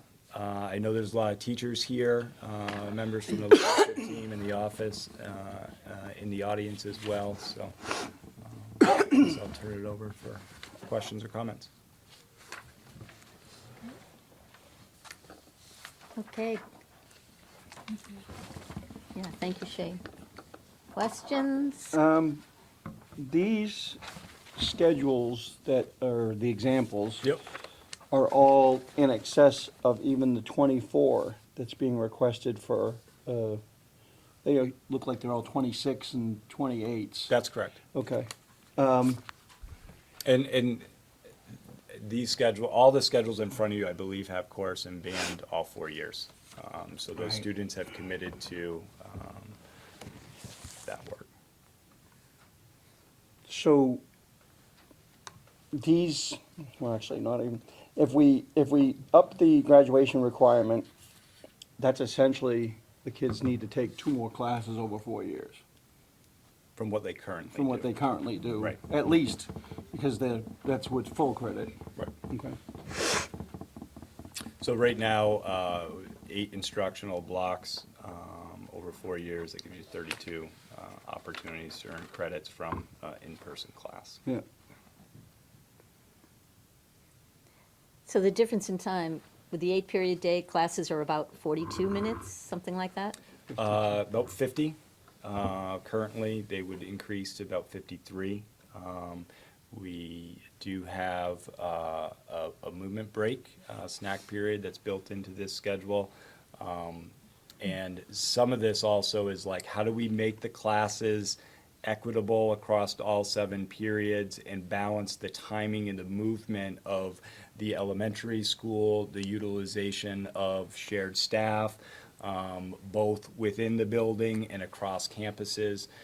So when you start getting into scheduling things like this, there's a lot of moving parts, and it gets pretty complicated and hard. And so part of the efficiency was really kind of looking at that, where our needs, how can we structure, set these up in a way that makes the best use of our resources. And did you have any negative feedback, pushback from teachers? There are certainly some folks that are family members that are concerned about the impact that this could have on their ability to take courses. And I think largely, and I'll let teachers who are present speak to that as well, there's very overwhelming support for this change from the teachers. Leadership team spent a lot of time, like I said, over the last 2 years talking about this, looking at it, and felt really confident moving forward with this, knowing that with some creativity, there are ways to for students that are really passionate about band and chorus to still engage in those and meet their other requirements. This is a little bit of a weird one. Was any consideration given to the kids that are already in the school in the middle of this? Because it's one thing to tell the grade 9 kids when they step up, hey, we changed it, and it's grade 12 kids don't care because they're leaving, but the 10s and 11s may have more skin in the game. Yeah, and I think for the graduation requirements particularly, I think it's important about how you phase that in and consider that. I sat down last night with some incoming seniors that had questions, maybe had worried about how this is all going to work. And in speaking with them and knowing what they need, we were easily able to identify ways to meet those needs. Because I know what my first reaction, if I was a senior in high school, a junior, and I was about to become a senior, and you told me, hey, you need 2 more credits than you needed a week ago, I would be not happy, so, okay. Can I just say that every school around us has different schedules, so we can only squeeze so many classes in, right? You have to allow some time if the kid needs to repeat a class or get extra help in a class. But if we raise this by just 2 credits, that puts us in better alignment with all our surrounding schools. We're sort of, I'm not really sure what happened, but somewhere around the time of the merger, the requirements went down. I'm not really sure when that happened. Some of this is would help restore some of the coursework a kid would be able to be exposed to.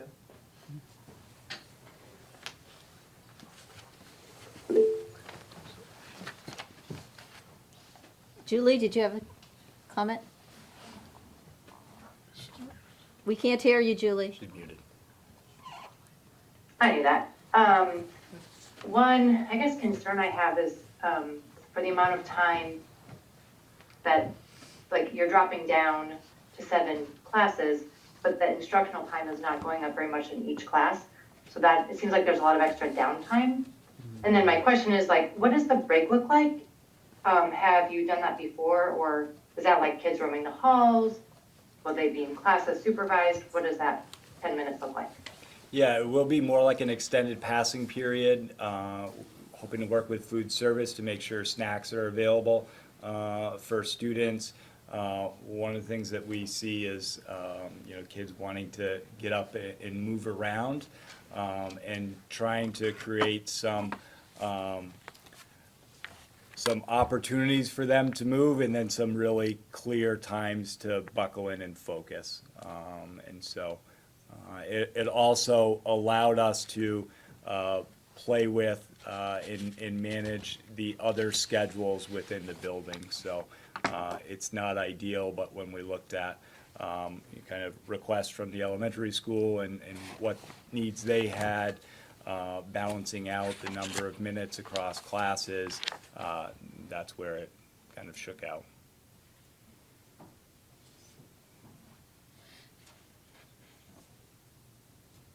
Any other questions? Any question in the crowd? Okay. Just adding up the numbers, looking at the grade, one example with the high flyer music lover, if you look at the grade 10, the numbers add up to 8, not 7. Yeah, if you can pull, Calvin, if you could pull that slide back up.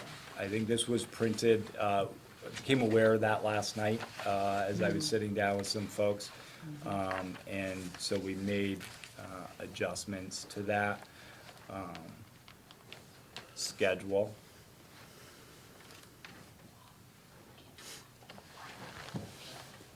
And I think what happened,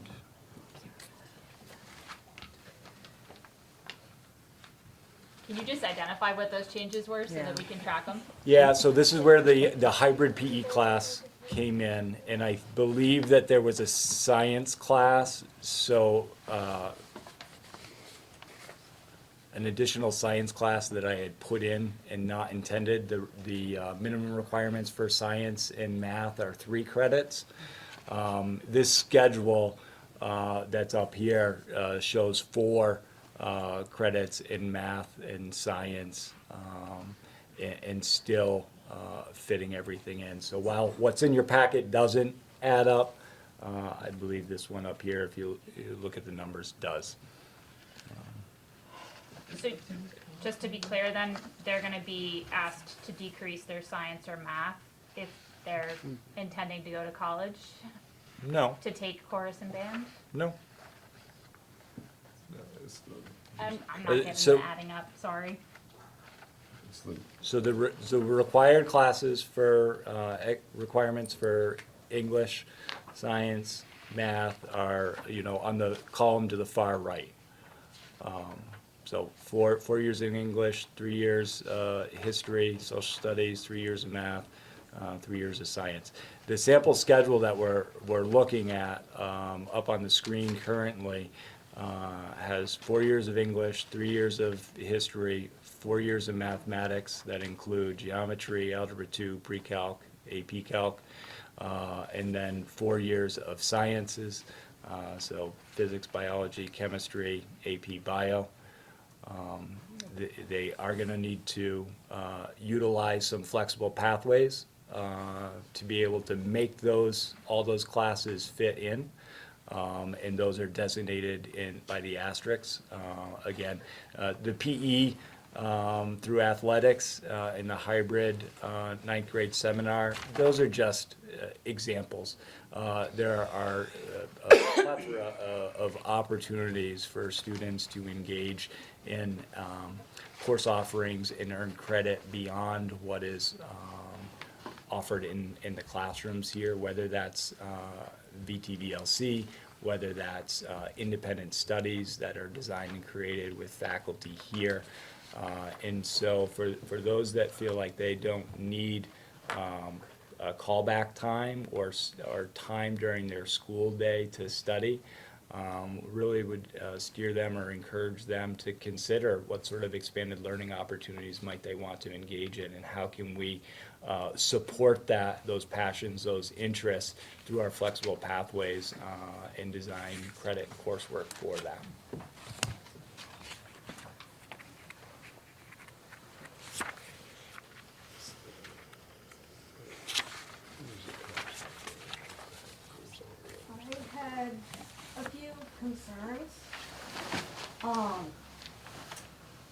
I'm gonna be in 9th grade next year, and I was worried about my upcoming high school years and the electives that I was hoping to do each year.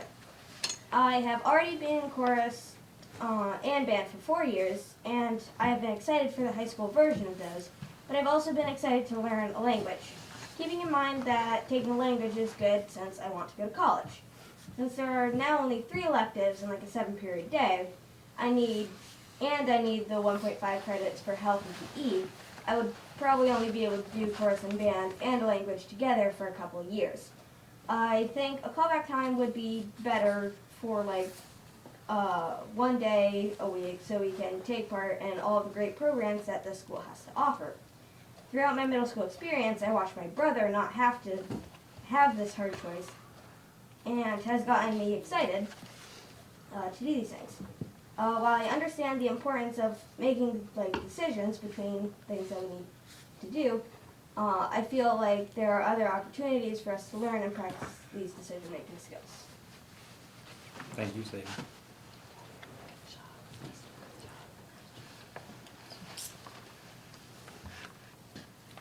Was there any input from the middle school on how their, I guess they call it Fix It Friday callback time was, and whether or not it worked with the incoming 9th graders? No, we didn't consult with the middle school around that. It was really based on our direct experience here with our own callback, working with students, as well as, like I said, the needs of incoming freshmen that we've seen over the past few years, and some of the trends and things that we feel like we needed to shore up for them to be successful. I was also wondering if maybe the 9th grade seminar could be brought more into middle school, like 8th grade year, instead of or added into SEL, so that students wouldn't have to Yes. That is my goal and vision. I think, we are piloting this year because we've seen some challenges, and we think this is really gonna fit a need. I absolutely agree that this, once we get the curriculum fine-tuned and worked out, is something that I would like to be able to bring to the middle schools in the district. And I do think it would give folks a real kind of leg up in transitioning into high school. So that is absolutely something that we're thinking about. I'd like to speak to one point.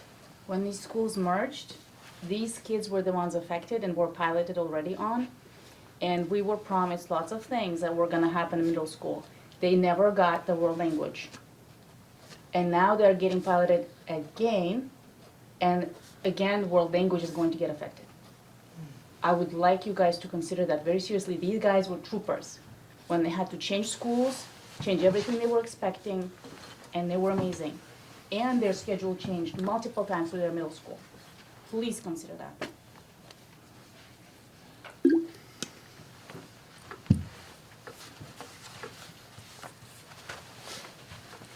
Go ahead. I'm in an interesting boat with the many hats that I wear. I'm here as a parent, but I have an incoming 9th grader, but I also have a rising senior next year. I'm concerned with the number of changes happening all at the same time and making sure we do them well. So, I'm in support of increasing the graduation requirements. I see that number and what Claire had said before, that I think is laudable. I'm concerned about the added required classes while simultaneously reducing the number of periods at the same time. So my son, being a junior, has mapped out his plan and hit some road bumps with some classes not being offered this year, rolled with it, stepped up with his responsibility, but now having this 0.5 capstone requirement and now being reduced to 7 classes, he's got his eyes set on a traditional 4-year and high academic route, but now he's going to have to choose between some core content next year in order to fill that in. So that's my stress on the high end, while wanting to maintain his presence in the music program as he's trying to show that he perseveres and is that well-rounded student, and he's dedicated himself to that program and doesn't want to just jump ship for his own personal benefit.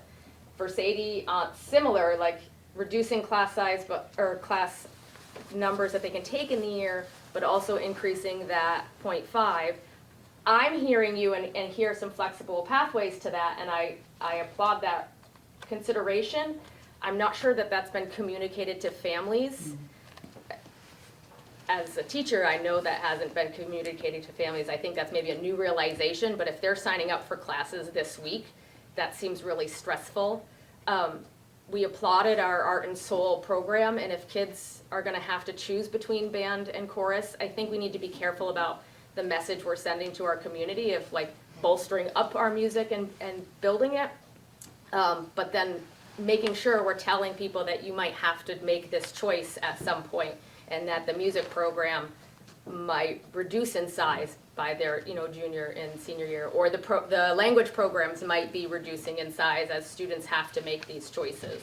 So I don't want my child to have to make the choices that her brother didn't have. I understand the board and the administration gets to make decisions, that's their job. I just want to make sure that's communicated to families and not like, oh snap, where did this come from? I missed this, because this is hard stuff. And the first page of the academic handbook says a student who is, fits the profile that my child is following should take 3 years of a language and 4 years of all 4 core classes. So as this stands, Isaac is going to have to choose between which 4 core classes he wants to take next year, unless he is taking on 8 classes on independently. So I think some revising of messaging needs to happen if you're changing the schedule. I just think it's a lot really fast. Thank you. Just to add on to that too, I guess there was an advising session for grades 10 through 12 last night, and I'm wondering why incoming 9th graders were not part of that scheduling. Because as it stands right now, they're meeting with high school guidance counselors alone without their families. It does seem a little bit odd to have left them out of that process. That's great feedback.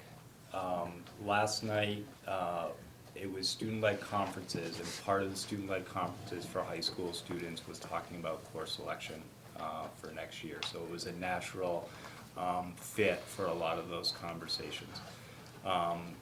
We have there's a high school team that's been going over, meeting with middle school students. And to your point and to Mindy's, one of the things that I certainly have realized over the last week or two, as news of this has gotten out and people are realizing the change, is that we didn't do as good of a job as we could have communicating and being proactive around that.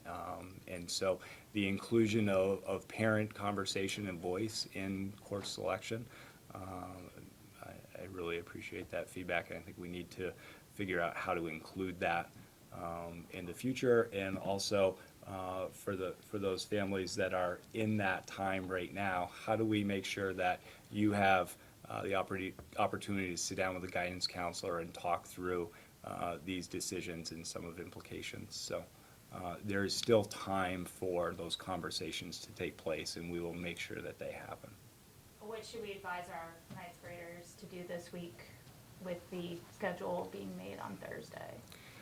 Yeah, I would say I'll be over with them again on Thursday. I think you put your wish list down of the things that you want. If you know that you want to take both band and chorus, we're going to work to do the 9th grade seminar class as a hybrid model to make sure that you can fit those in along with a foreign language. And then your freshman year looks pretty set once you get the academic classes, the core academics in, and those things. So it will work if those are the specific things that you're looking at, like content area classes for the core content, foreign language, and both band and chorus. Those things will fit in over the course of a four-year high school career. It's gonna block them out from academics is my understanding. Where is the onus gonna be on students to utilize callback time? Is that gonna be on them, or is there going to be clearly defined objectives for improving proficiencies and meeting their targets? Fix It Fridays, the students that were most in need of that help were the least likely to access that time.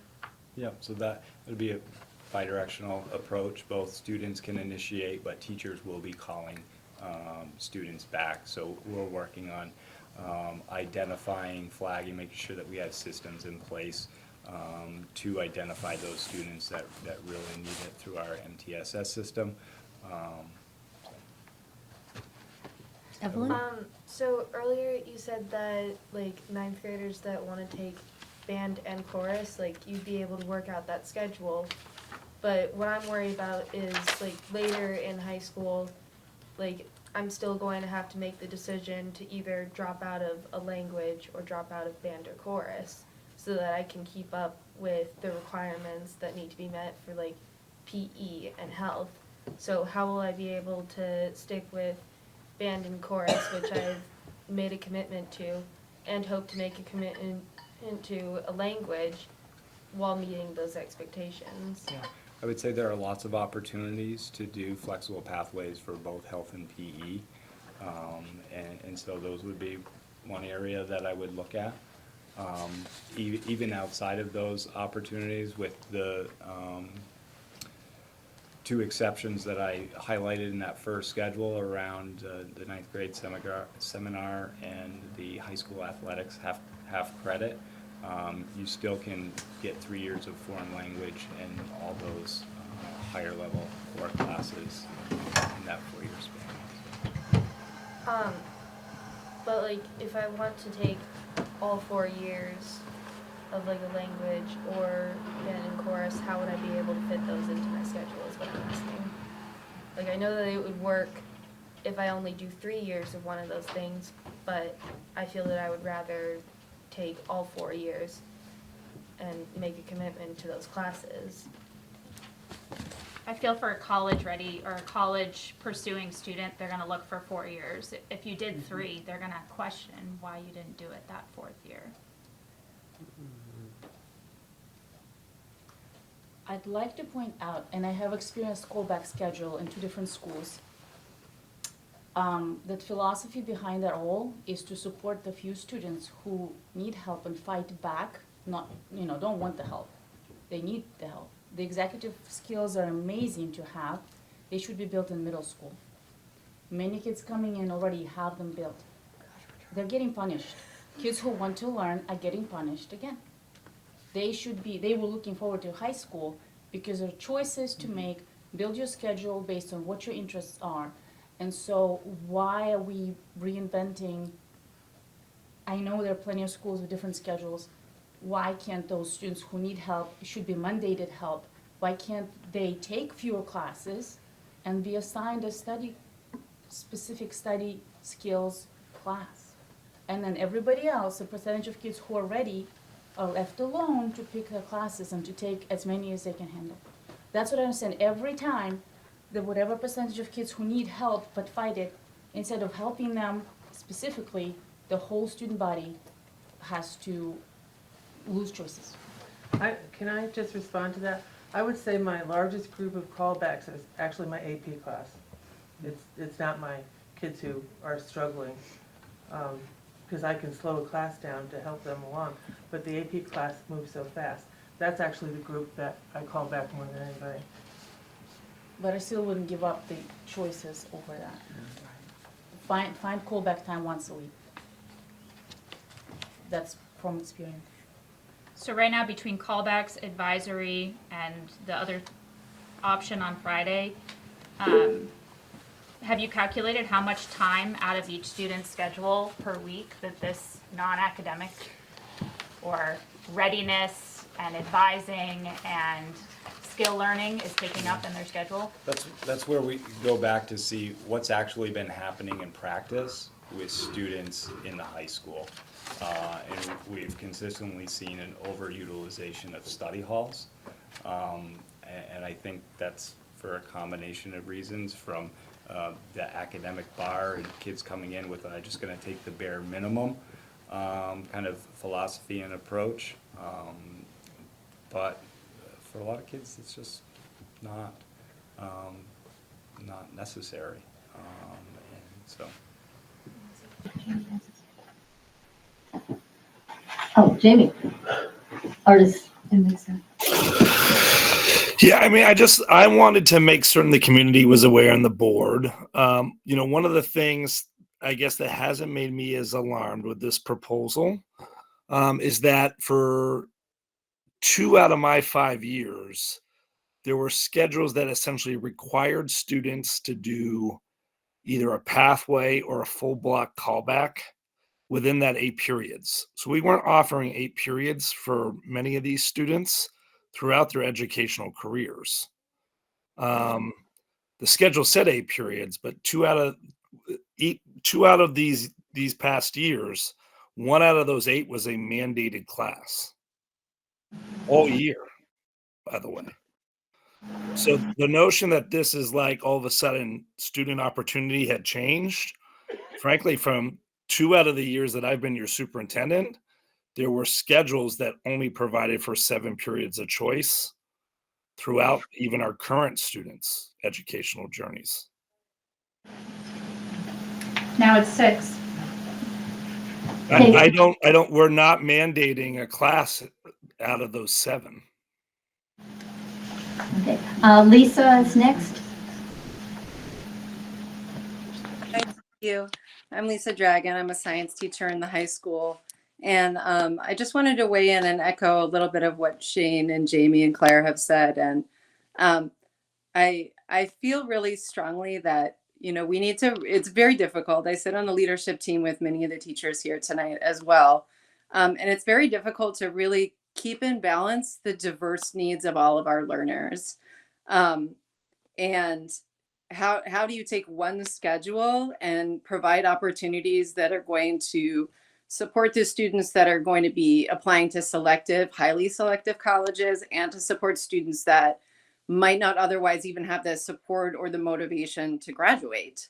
And we, as the leadership team over several years, have really struggled with looking at many, many different school schedules from our neighboring schools and our schools across the state to look at how are people accomplishing this, what seems to be this really difficult task.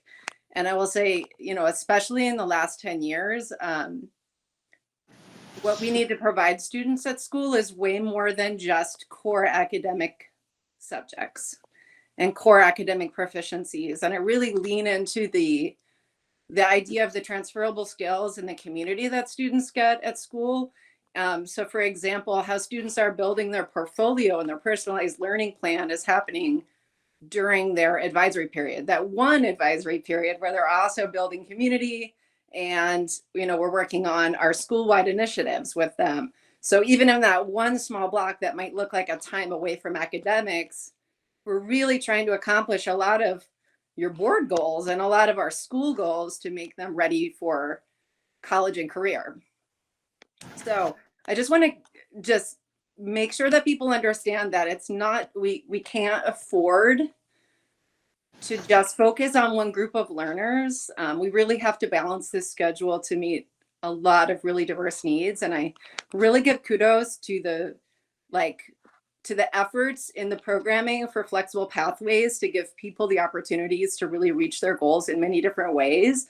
And I think that could absolutely work for students in this scenario to still be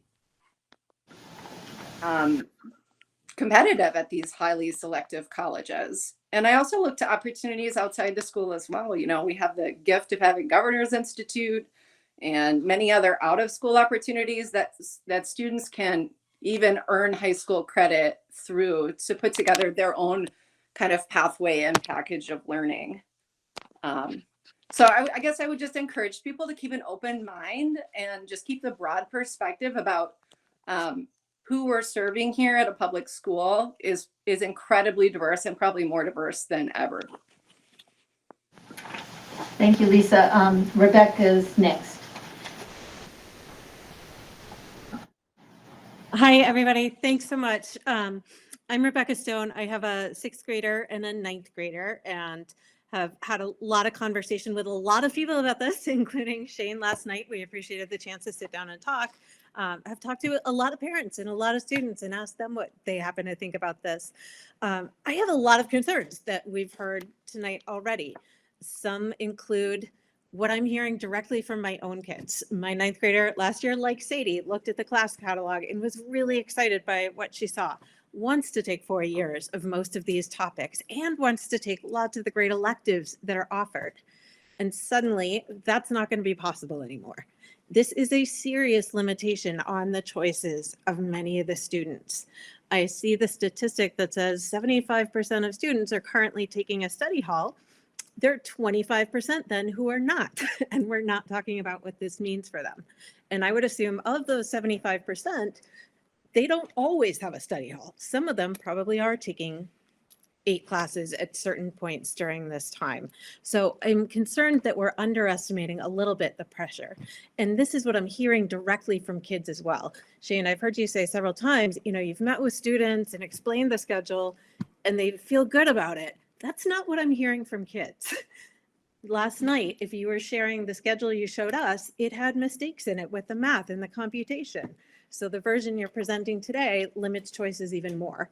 And students, I would assume, would be less happy with that. It offers a PE credit for varsity athletes, but doesn't have an answer to what to do for non-varsity athletes. So I think there are a lot of students who are not happy about this schedule, and I'm concerned that their voices are not being heard or not really taken into account. And a lot of families, I think, aren't fully up to speed on what this means or would have a lot more concerns. I'm also concerned that I'm just not hearing a really solid plan for how this is all going to work to make sure that block is used effectively. So right now, there is that one callback period per week. Students go to their advisories if they're not being called back. And what I hear is that's a lot of wasted time. It's not structured. I hear that study halls are a lot of wasted time because they're not managed well. There's a lot of noise, there's a lot of chaos and not studying. This new plan is essentially saying now we'll have that 4 times a week for everybody. And teachers are going to be asked to be simultaneously monitoring essentially a study hall and keeping that quiet and providing extra help and supporting more independent studies because that's being presented as an option for how students can meet requirements. We asked about some independent studies this year and have heard from teachers, oh, that's really hard, or the person who manages it is out on leave, or we can't set this up. So I'm hearing a lot of what sounds like aspirational thinking. I fully support the idea of providing dedicated extra help time for students within the school day. I think that's really important from an equity perspective.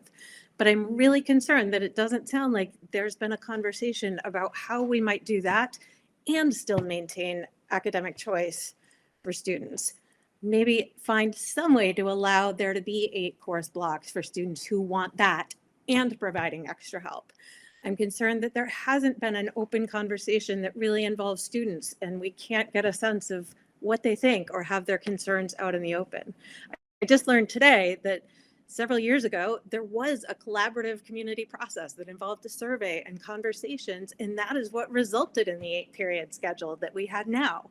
It's really hard to now hear that there have been conversations going on behind closed doors for 2 years, undoing that and not allowing voices to come into the mix. We've raised a lot of concerns, and the message I'm hearing and getting back from Shane is, well, we think it's going to work. That, to me, is not good enough when I have kids who are really concerned now about what this means for their academic career. So, yeah, my name is Sandy Alden. I'm on the White River Valley Performing Arts Boosters as well as the Performing Arts Center Committee. And to Rebecca's point, and as I listen to others, I'm reminded of the dedicated effort that took place a number of years ago. I shared that with Rebecca earlier, to revise the schedule. And the goal was certainly just to allow the students to take advantage of the promised robust increase in courses as a result of the merger. It just wasn't happening. So as we moved forward, there was a true collaboration. This group of parents, family members, some of whom were teachers, educators from our school, and the principal at the time was Reed McCracken. He was a little hesitant at first, but then as time went on and we met, we had committees that went and researched local schools, to find local schools from Burlington to Hartford to find out what exactly they were doing with their schedule and their day. And that was helpful. We had student panels, which I think, again, the sort of common thread here is the communication or lack thereof, the transparency.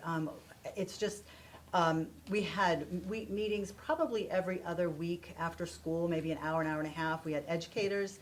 We had, oh my goodness, we reached out to other schools. Anyway, there were a number of things. And the student panels were super helpful because we swapped out students and it was great to get their feedback.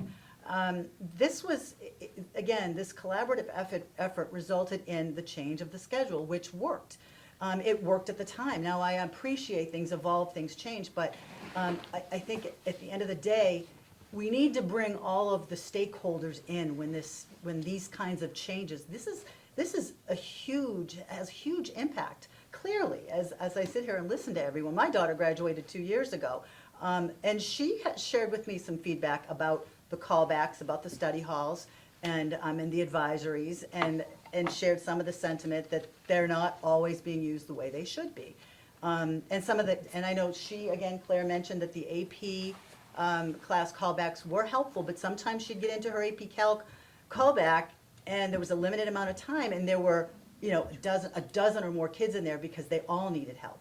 How do you make that work? And her teacher was incredible about it and was super helpful and tried to get it done. I think at the end of the day, and Shane, I think this is something that you said, and while I agree with this, that these hard conversations can lead to, good results, better results. I think there needs to be more of those, and they need to happen early, and they need to be inclusive of all the stakeholders, families, parents, students. It just needs to happen. We're a small community, and clearly this is just.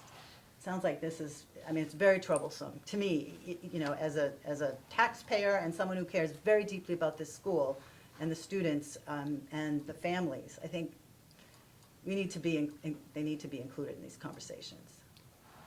And thank you, and I would say that all that work was not lost, that information, that desire, the voice of folks that really were pushing for and making sure that that band and chorus were accessible to all students and that there weren't limitations. So that was information that we had.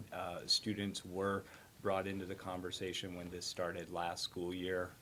We had some students come join leadership meetings, and that was part of us deciding to not move forward because we didn't have enough data to really support the change at that time. But that work has continued to evolve and grow. So. And just one more follow-up. So in that collaborative effort to change the schedule, we didn't just come up with, there were 3 different options. And, there were some concessions made, and we had to be flexible, and we chose, as a group, the best one that we thought would meet the students' needs. So it wasn't just let's grab this one, this is the only one that will work. We really put time into it. And I don't, it's a shame that didn't happen this time.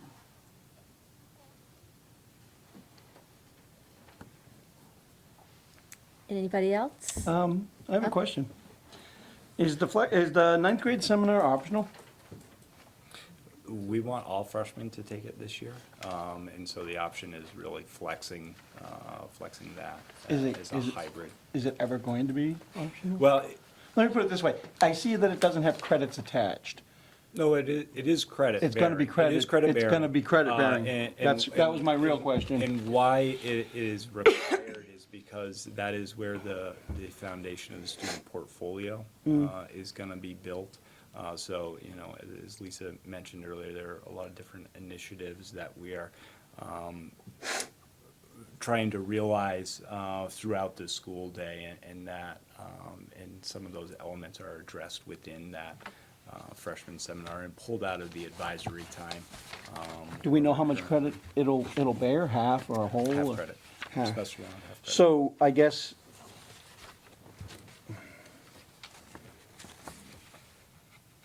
did anybody look at relieving, are we allowed to relieve any of the other stuff to give even more flexibility to these folks that want an extra slot, even with the,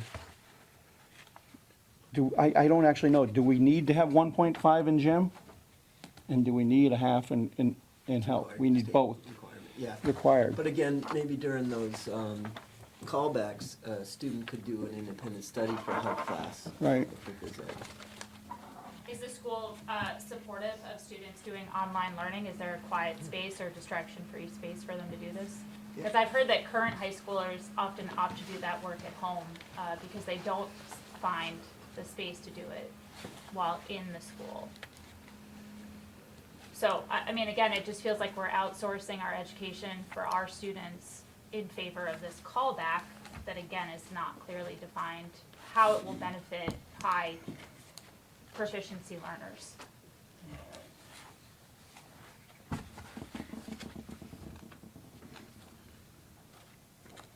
I would like to follow up on something that Sandy brought up.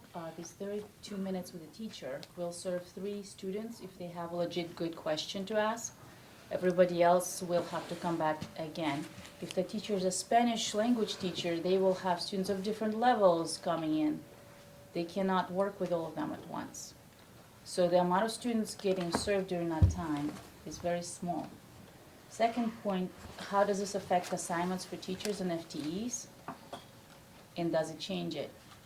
And for the third point, the online learning, our 8th grader had to do it. Honestly, I think that we tried as a family. It's not what we were looking forward to. We were looking forward to high school in South Royalton with classes with real teachers in the classes. And I do not want to jump through hoops to try and figure out how many online classes my kid can sign up for. And those teachers online have expectations of, different varieties, and we need a real teacher in the classroom. And world language is non-negotiable, I'm sorry. It's something that our kids have been waiting for.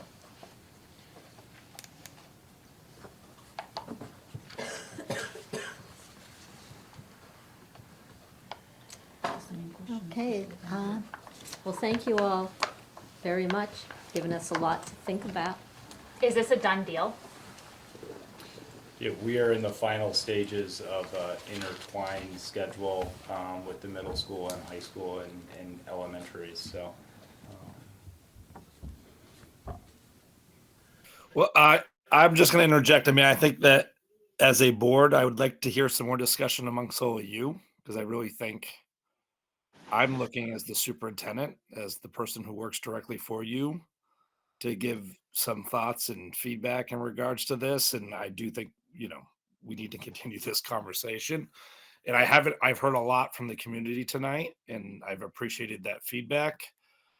And I also just want to say, as the superintendent, I wanted to thank our teachers for all the work that they've put in to this proposal at the leadership team level. And I know that it's really, I believe that your proposal is the majority in regards to teachers' thoughts around how to best serve our kids.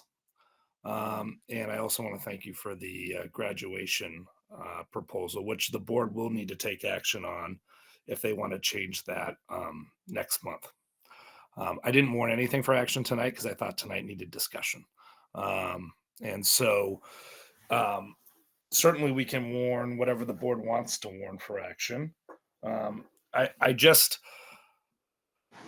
I have done a great deal of listening tonight, and I just appreciate it. And one of the things I have still, and that I want to leave the board with before you discuss, is that I'm still left a bit confused, is that we've had callbacks and different opportunities throughout at least my tenure here as superintendent. But then we've also offered an 8-period block, but within that 8-period block, we've had required year-long courses. And so I'm still struggling how not requiring courses year long for all kids but requiring 7 has resulted in one less opportunity. And that is where I'm still trying to wrap my head around, because as I've said to parents, I'm not interested in taking opportunities away from kids at all. But I think in general, what we've shown is an 8-period waterfall, but really we've only allowed kids to have period choice of 7 of those 8. And now we're saying you can choose 7 of the 8. So I'm not certain we've actually limited the ability, but I'm still trying to figure that out and wrap my head around it. So that's where I'm at right now. And I've also made it clear to the parents, and certainly I want to make it clear to the board in general, it's been my process not to be getting involved in master schedules or daily instructional schedules. I certainly have offered my thoughts and ideas around that, but I really have seen that to be what I think is good work of the building-based leadership teams that we've created that are really distributed in regards to leadership. So those are my thoughts right now. Shane, you might have already said this, and if you did lead into it, forgive me. But the main driver for this, for the work that went into it, the developing the new schedule, bringing it forward, what was the main? If you were to point to one thing, this is what we're fixing by using this. I would say to really raise the academic standards and rigors and environment of the school in general, by making sure that we are utilizing the resources that we have with the confinements that we do across campuses with different schools to the best of our ability. So the reason I asked it, I'm just taking it all in. Like Jamie said, lots of listening tonight, which is great. I see the first 2 things that struck out to me were the 2 study halls. I went to high school where we could have one. We weren't allowed a second one. I see that as a problem regardless, as a parent, as just an observer. I don't know their specific situation, but that's 2 hours of downtime. If somebody's signing up for 2 of those, I can't imagine most of them are using them to the fullest extent. Requiring the extra credit seems to kind of nip that one, because you couldn't possibly, I don't think you could achieve it if you did 2 study halls, even 2 years in a row. I'm looking, if that's one of the drivers, I think your second proposal takes care of that part, and I'm just really trying to figure out what that's achieving and why that could be quelled or could quell people's concerns. I also hear what Jamie's saying. It's really hard for me because I haven't sat down and put those pegs on the board and figured out which courses I can line up and what I'm interested in and really seen the change year over year. But if it's 7 courses that you can schedule into your day, and Jamie, you're saying it was 8, but they can only choose 7 before, is that not a change year over year? Correct. Okay. So I don't want to minimize anybody's concern because I hear it. I mean, I've been to a lot of these meetings. I haven't seen this many people. Online, in person, none of it. So obviously there's a big concern. I'm just really trying to, I don't want to vote on it unless I really understand what everybody's saying. My son did sign up for 8 of his own classes this year. So I This just year. listed them out. This year. So he scheduled 8 classes, so there wasn't one that was, like the advisory and callback is in addition to the Correct. 8 he signed up for. Correct. Just to clarify what Jamie was saying. Can you explain? Now I'm confused. So what Jamie is saying, there have been years and iterations of the 8-period waterfall schedule where one of those periods was a defined pathways block. So essentially, students only could choose 7 classes because we predetermined you're going to do pathways here. But this year was not one of those years. This year was not that. Evelyn?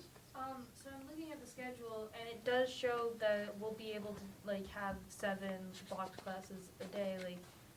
But But for the ninth graders, like the upcoming ninth graders, we're supposed to take a seminar. So that means that we'll only actually have 6, like, blocked classes a day for the ninth graders. And so I think a lot of our concerns are coming from those 6 classes are the times when we'll have choice. We won't have 7 unless we do that hybrid class. Freshman year. So, But I don't think, like, will that be offered to all ninth graders? so Because I what we're feel gonna, like what we're if gonna it do. were, a lot of ninth graders would tip towards that, like, because they want to have more time and, like, more periods to choose, like, what they can do. Right. So for those students, there is pressure in that freshman year, and that's why we're offering the ninth grade seminar class as a hybrid model. So you wouldn't need to take up an instructional block to fit that in your schedule. We will utilize time during callback. We'll utilize Google Classroom. There'll be an element of independent study. We'll still cover all the same work that you would. You'll just be doing that kind of on your own pace, in your own time, to make sure that you're getting that foundation and the elements that are in that ninth grade seminar class, some of which may not apply to you. You know, when you talk about some of the study skills, the organization, the executive functioning, I have a feeling that if I were to talk to your teachers at the middle school, they would have no concerns about that. And so I say, yep, everyone's going to do this hybrid. Yeah, but what about kids that do need to check those boxes? They only have those 6 periods. Like, you're talking about how you've added the callback time for kids that aren't able to keep up with academic standards. But then when you're adding this time, it's taking away time that they can meet those standards. And so if they need to check those boxes, like, what time will they have to meet the other stuff? And if they try to take the hybrids that they do have time, they don't have that callback time to catch up. So you're right. If a student comes in and really does need that freshman seminar class, we want them in that freshman seminar class, because what we see is the struggle to really make that jump from middle school to high school to be successful in their classes and achieve at a level that that we want them to. So. I just wanted to piggyback on Evelyn brought up. It is a well-known fact that the most disadvantaged students actually need to take world language to help them with English, to help them with science, and to help them with math. There's articles, plenty of them, to find out the results that when they take the foreign language, ninth graders, even though many people are like, oh, they don't need it, they're stressed out, it actually helps them in every other subject. But what you're saying is they won't have time if they were already musical, right, for instance, and they have their core subjects. And now they'll be like, oh, you don't need it now, you're a ninth grader. We are putting them at a disadvantage. Just another penny in the jar. And music does the same thing, actually. So just to help my understanding, and I'm asking a lot of questions, I'm sorry, but I'm new here. So the state requirement for world language class credits. There is none. Okay, thank you. That's new information for me, because I also had requirements for that when growing up, so. It doesn't make you right, though. No, Evelyn, would you like to not take There's another hand. Oh, that class in lieu of this schedule change? oh, Lisa again? that's, I'm sorry, to clarify, that's not why I was asking the question. Oh, okay. I was interested in the number, because I thought there was a requirement, so if it was 2 years worth, and you're saying to the freshmen, you don't need to do it now, I'm just asking for context, because I'm trying to understand. That was not why I asked the question. Okay, Lisa. Hi, thanks. I think I want to speak to the freshman seminar just a little bit, because this was another piece that was born out of lots of conversations over the course of the last couple of years, and really thinking about and observing what a difficult transition it is for middle school to make that middle school to high school leap. And I think it's part of what I'm hearing concern about is that it's really just, maybe basic academic skills that only certain population needs. But I think what our goal with this is really it's our opportunity to build that culture of learning and the culture of high expectation that, you know, this is who we are as a school. This is who we are as what we value, who we are as Wildcats. And I think there's real hope amongst teachers that the small investment it's going to take to have a pretty universal experience for students coming in as freshmen is going to have really high payoffs in terms of how those academic courses run and how people are prepared to be learners there and to have some of those skills being reinforced consistently across all of those classes. That begins with the freshman seminar. So I don't want the impression to be that it's like a mandated kind of remedial course about, you know, how to organize yourself or go to high school. We really do feel a lot of hope that this could make a big shift for us in terms of just a really common set of expectations and just to really build our culture as a place of rigor. So I guess I'd encourage people to kind of keep an open mind about what kind of an opportunity that is. And then the second point is I was thinking, hearing people talking about, you know, these really difficult, tough choices about courses and how that can impact, you know, possibly their college or where they go next. And, you know, I was thinking about a very long time ago, you know, being a biology major in college, and there was about 20 courses I wanted to take. And I really only had my junior and senior year to be picking and choosing after all my cores were over, you know? And I ended up in a microbiology course, which I didn't want to take because the other ones were full and I was way more into ecology and evolution. But you know what? I still went on to do ecology and evolution as a career and then ended up as a teacher. And so just like, I guess it's important to like keep that long view of if you know, these choices might feel incredibly important right now, but every student is going to have to pick and choose. And, you know, I wish we could have it all, you know, and that's one of the things I think about personalized learning plans and flexible pathways is it gives us more of an opportunity than ever to kind of have it all because we can craft our own journey and meet those graduation requirements in different ways. But it is, I think, just a reality that we all have to face that there's going to be tough choices, but it doesn't necessarily mean that a door is closed. You know, it just might mean that you have to get there a different way. Thank you. I just want to get back briefly to what David said about solving the problem by not. The best surgery is the one that's never been done. I don't know if you've ever heard that. Why can't these freshman teachers agree, and maybe you pay them extra time for extra meetings, to incorporate the freshman seminar skills and teach them within the classes, maybe expand their class by 5 minutes. But it works really well when ninth grade teachers are all on the same page and have the same language. They already do it in middle school, I'm sure. They walk in and they have their question on the board, right, for the starters, etc. But expand all of that and apply it to every subject instead of taking it out of context. So then you're doing exactly what David said. You're leaving the schedule alone. You're increasing the rigor by requesting students to take more classes and less study halls. And you teach the ninth grade skills within the classes they're already taking. And then you're letting them have the opportunities. And I respectfully will disagree. I know colleges offer lots of classes. We're not asking for the sky. We're asking for some music and a language. The language that some schools in Vermont teach in first grade or middle school, even within the SU. Stratford has language. So we're just asking for some very basic choices and not that much. And there's no need to reinvent something. And Sandy said this schedule was built with lots of research and love. I'm not trying to just say that you haven't put lots of work into this one. I'm just saying maybe there's an easier way to go about it. And that might end up working really well for all those ninth grade teachers.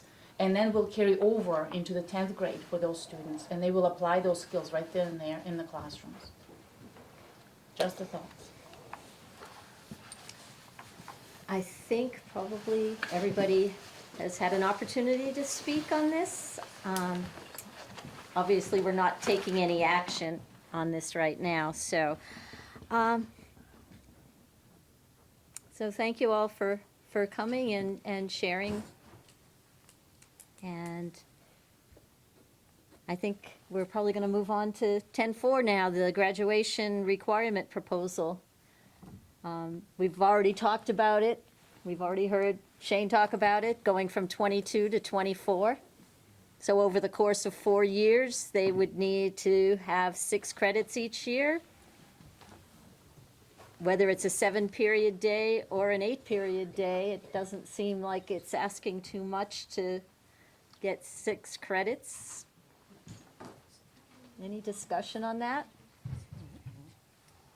Do we know how many, in terms of phasing it in, or a snap in time? Do we know how many people are currently in a situation where they would need to be worried about that as a rising senior? I would look at pairing that at a time when the freshman class comes in. So, say effective 2028, as the new class comes in, that's when they would go into effect, to make sure that there's ample time to prepare students to make sure that they've had the opportunity to meet those requirements. So, and I think that's part of the board, as a board decision conversation.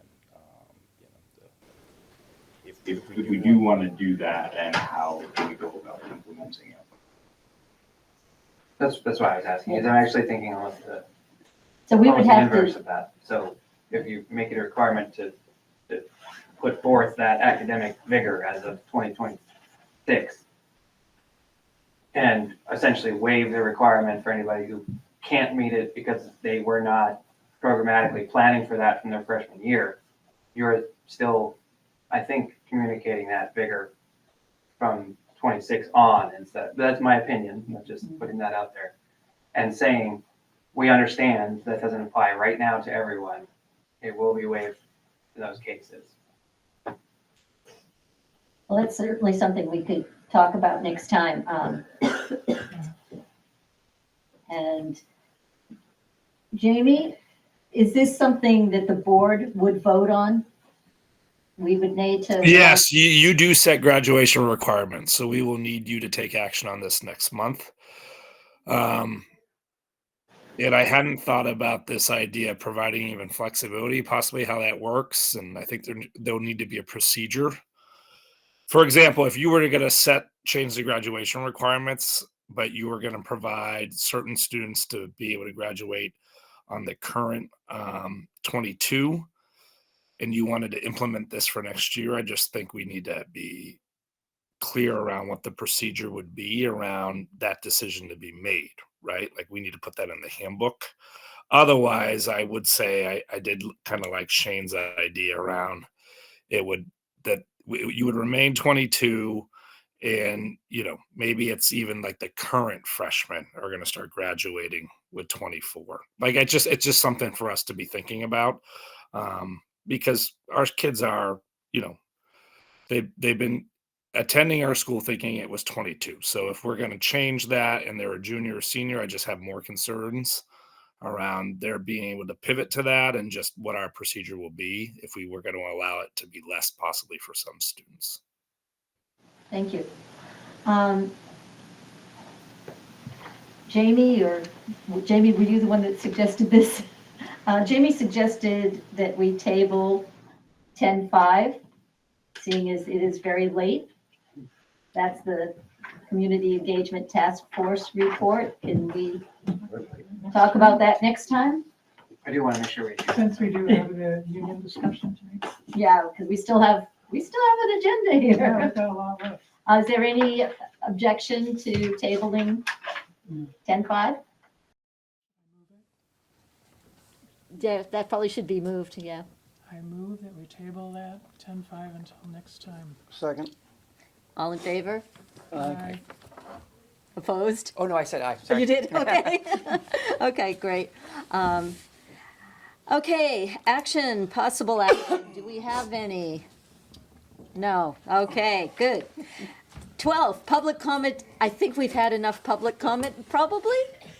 Anybody still want to be talking? Thank you, public. Yeah, thank you very much. And then we have to go into executive session. So do we have a motion to go into executive session? Just so the board knows, I think we can do this executive session just with the board and me, and we can let everyone else go home. Okay. There's nothing else we needed to do in public? I think I can cover them. Okay. Well, thank you all for coming. Sorry to keep you so late. Sadie, you stuck it out to the bitter end. Thank you for speaking up. Because you don't want to end up with the seniors who are in the bucket of, That's really good. they were changing, but you. Yeah, I want to. I wouldn't want that to be formal, the more I'm thinking about it. No, I like the idea of, Look at what, you know, where our kids are at. If every one of the juniors can meet it, but no, I'm just thinking, I really actually. now oh, that we I didn't said it actually out have loud, a then I motion think yet I to would go wanna into have executive a session. formal decision made We by go you into or anyone executive else. session and We're gonna waive the invite requirements. Mr. Carney. Because that looks bad on everybody. Okay. Second. Okay. Those in favor of going into executive session? Aye. Yes, okay. Thank you. Have a Good night. To go back into public session. Motion to return to public session. Second. In favor? Aye. Yes, okay. We can't do new hires, they've gone for the evening. Yeah. And we are not taking any action. So, do we have a motion to adjourn? Yeah, hey. Second. Okay.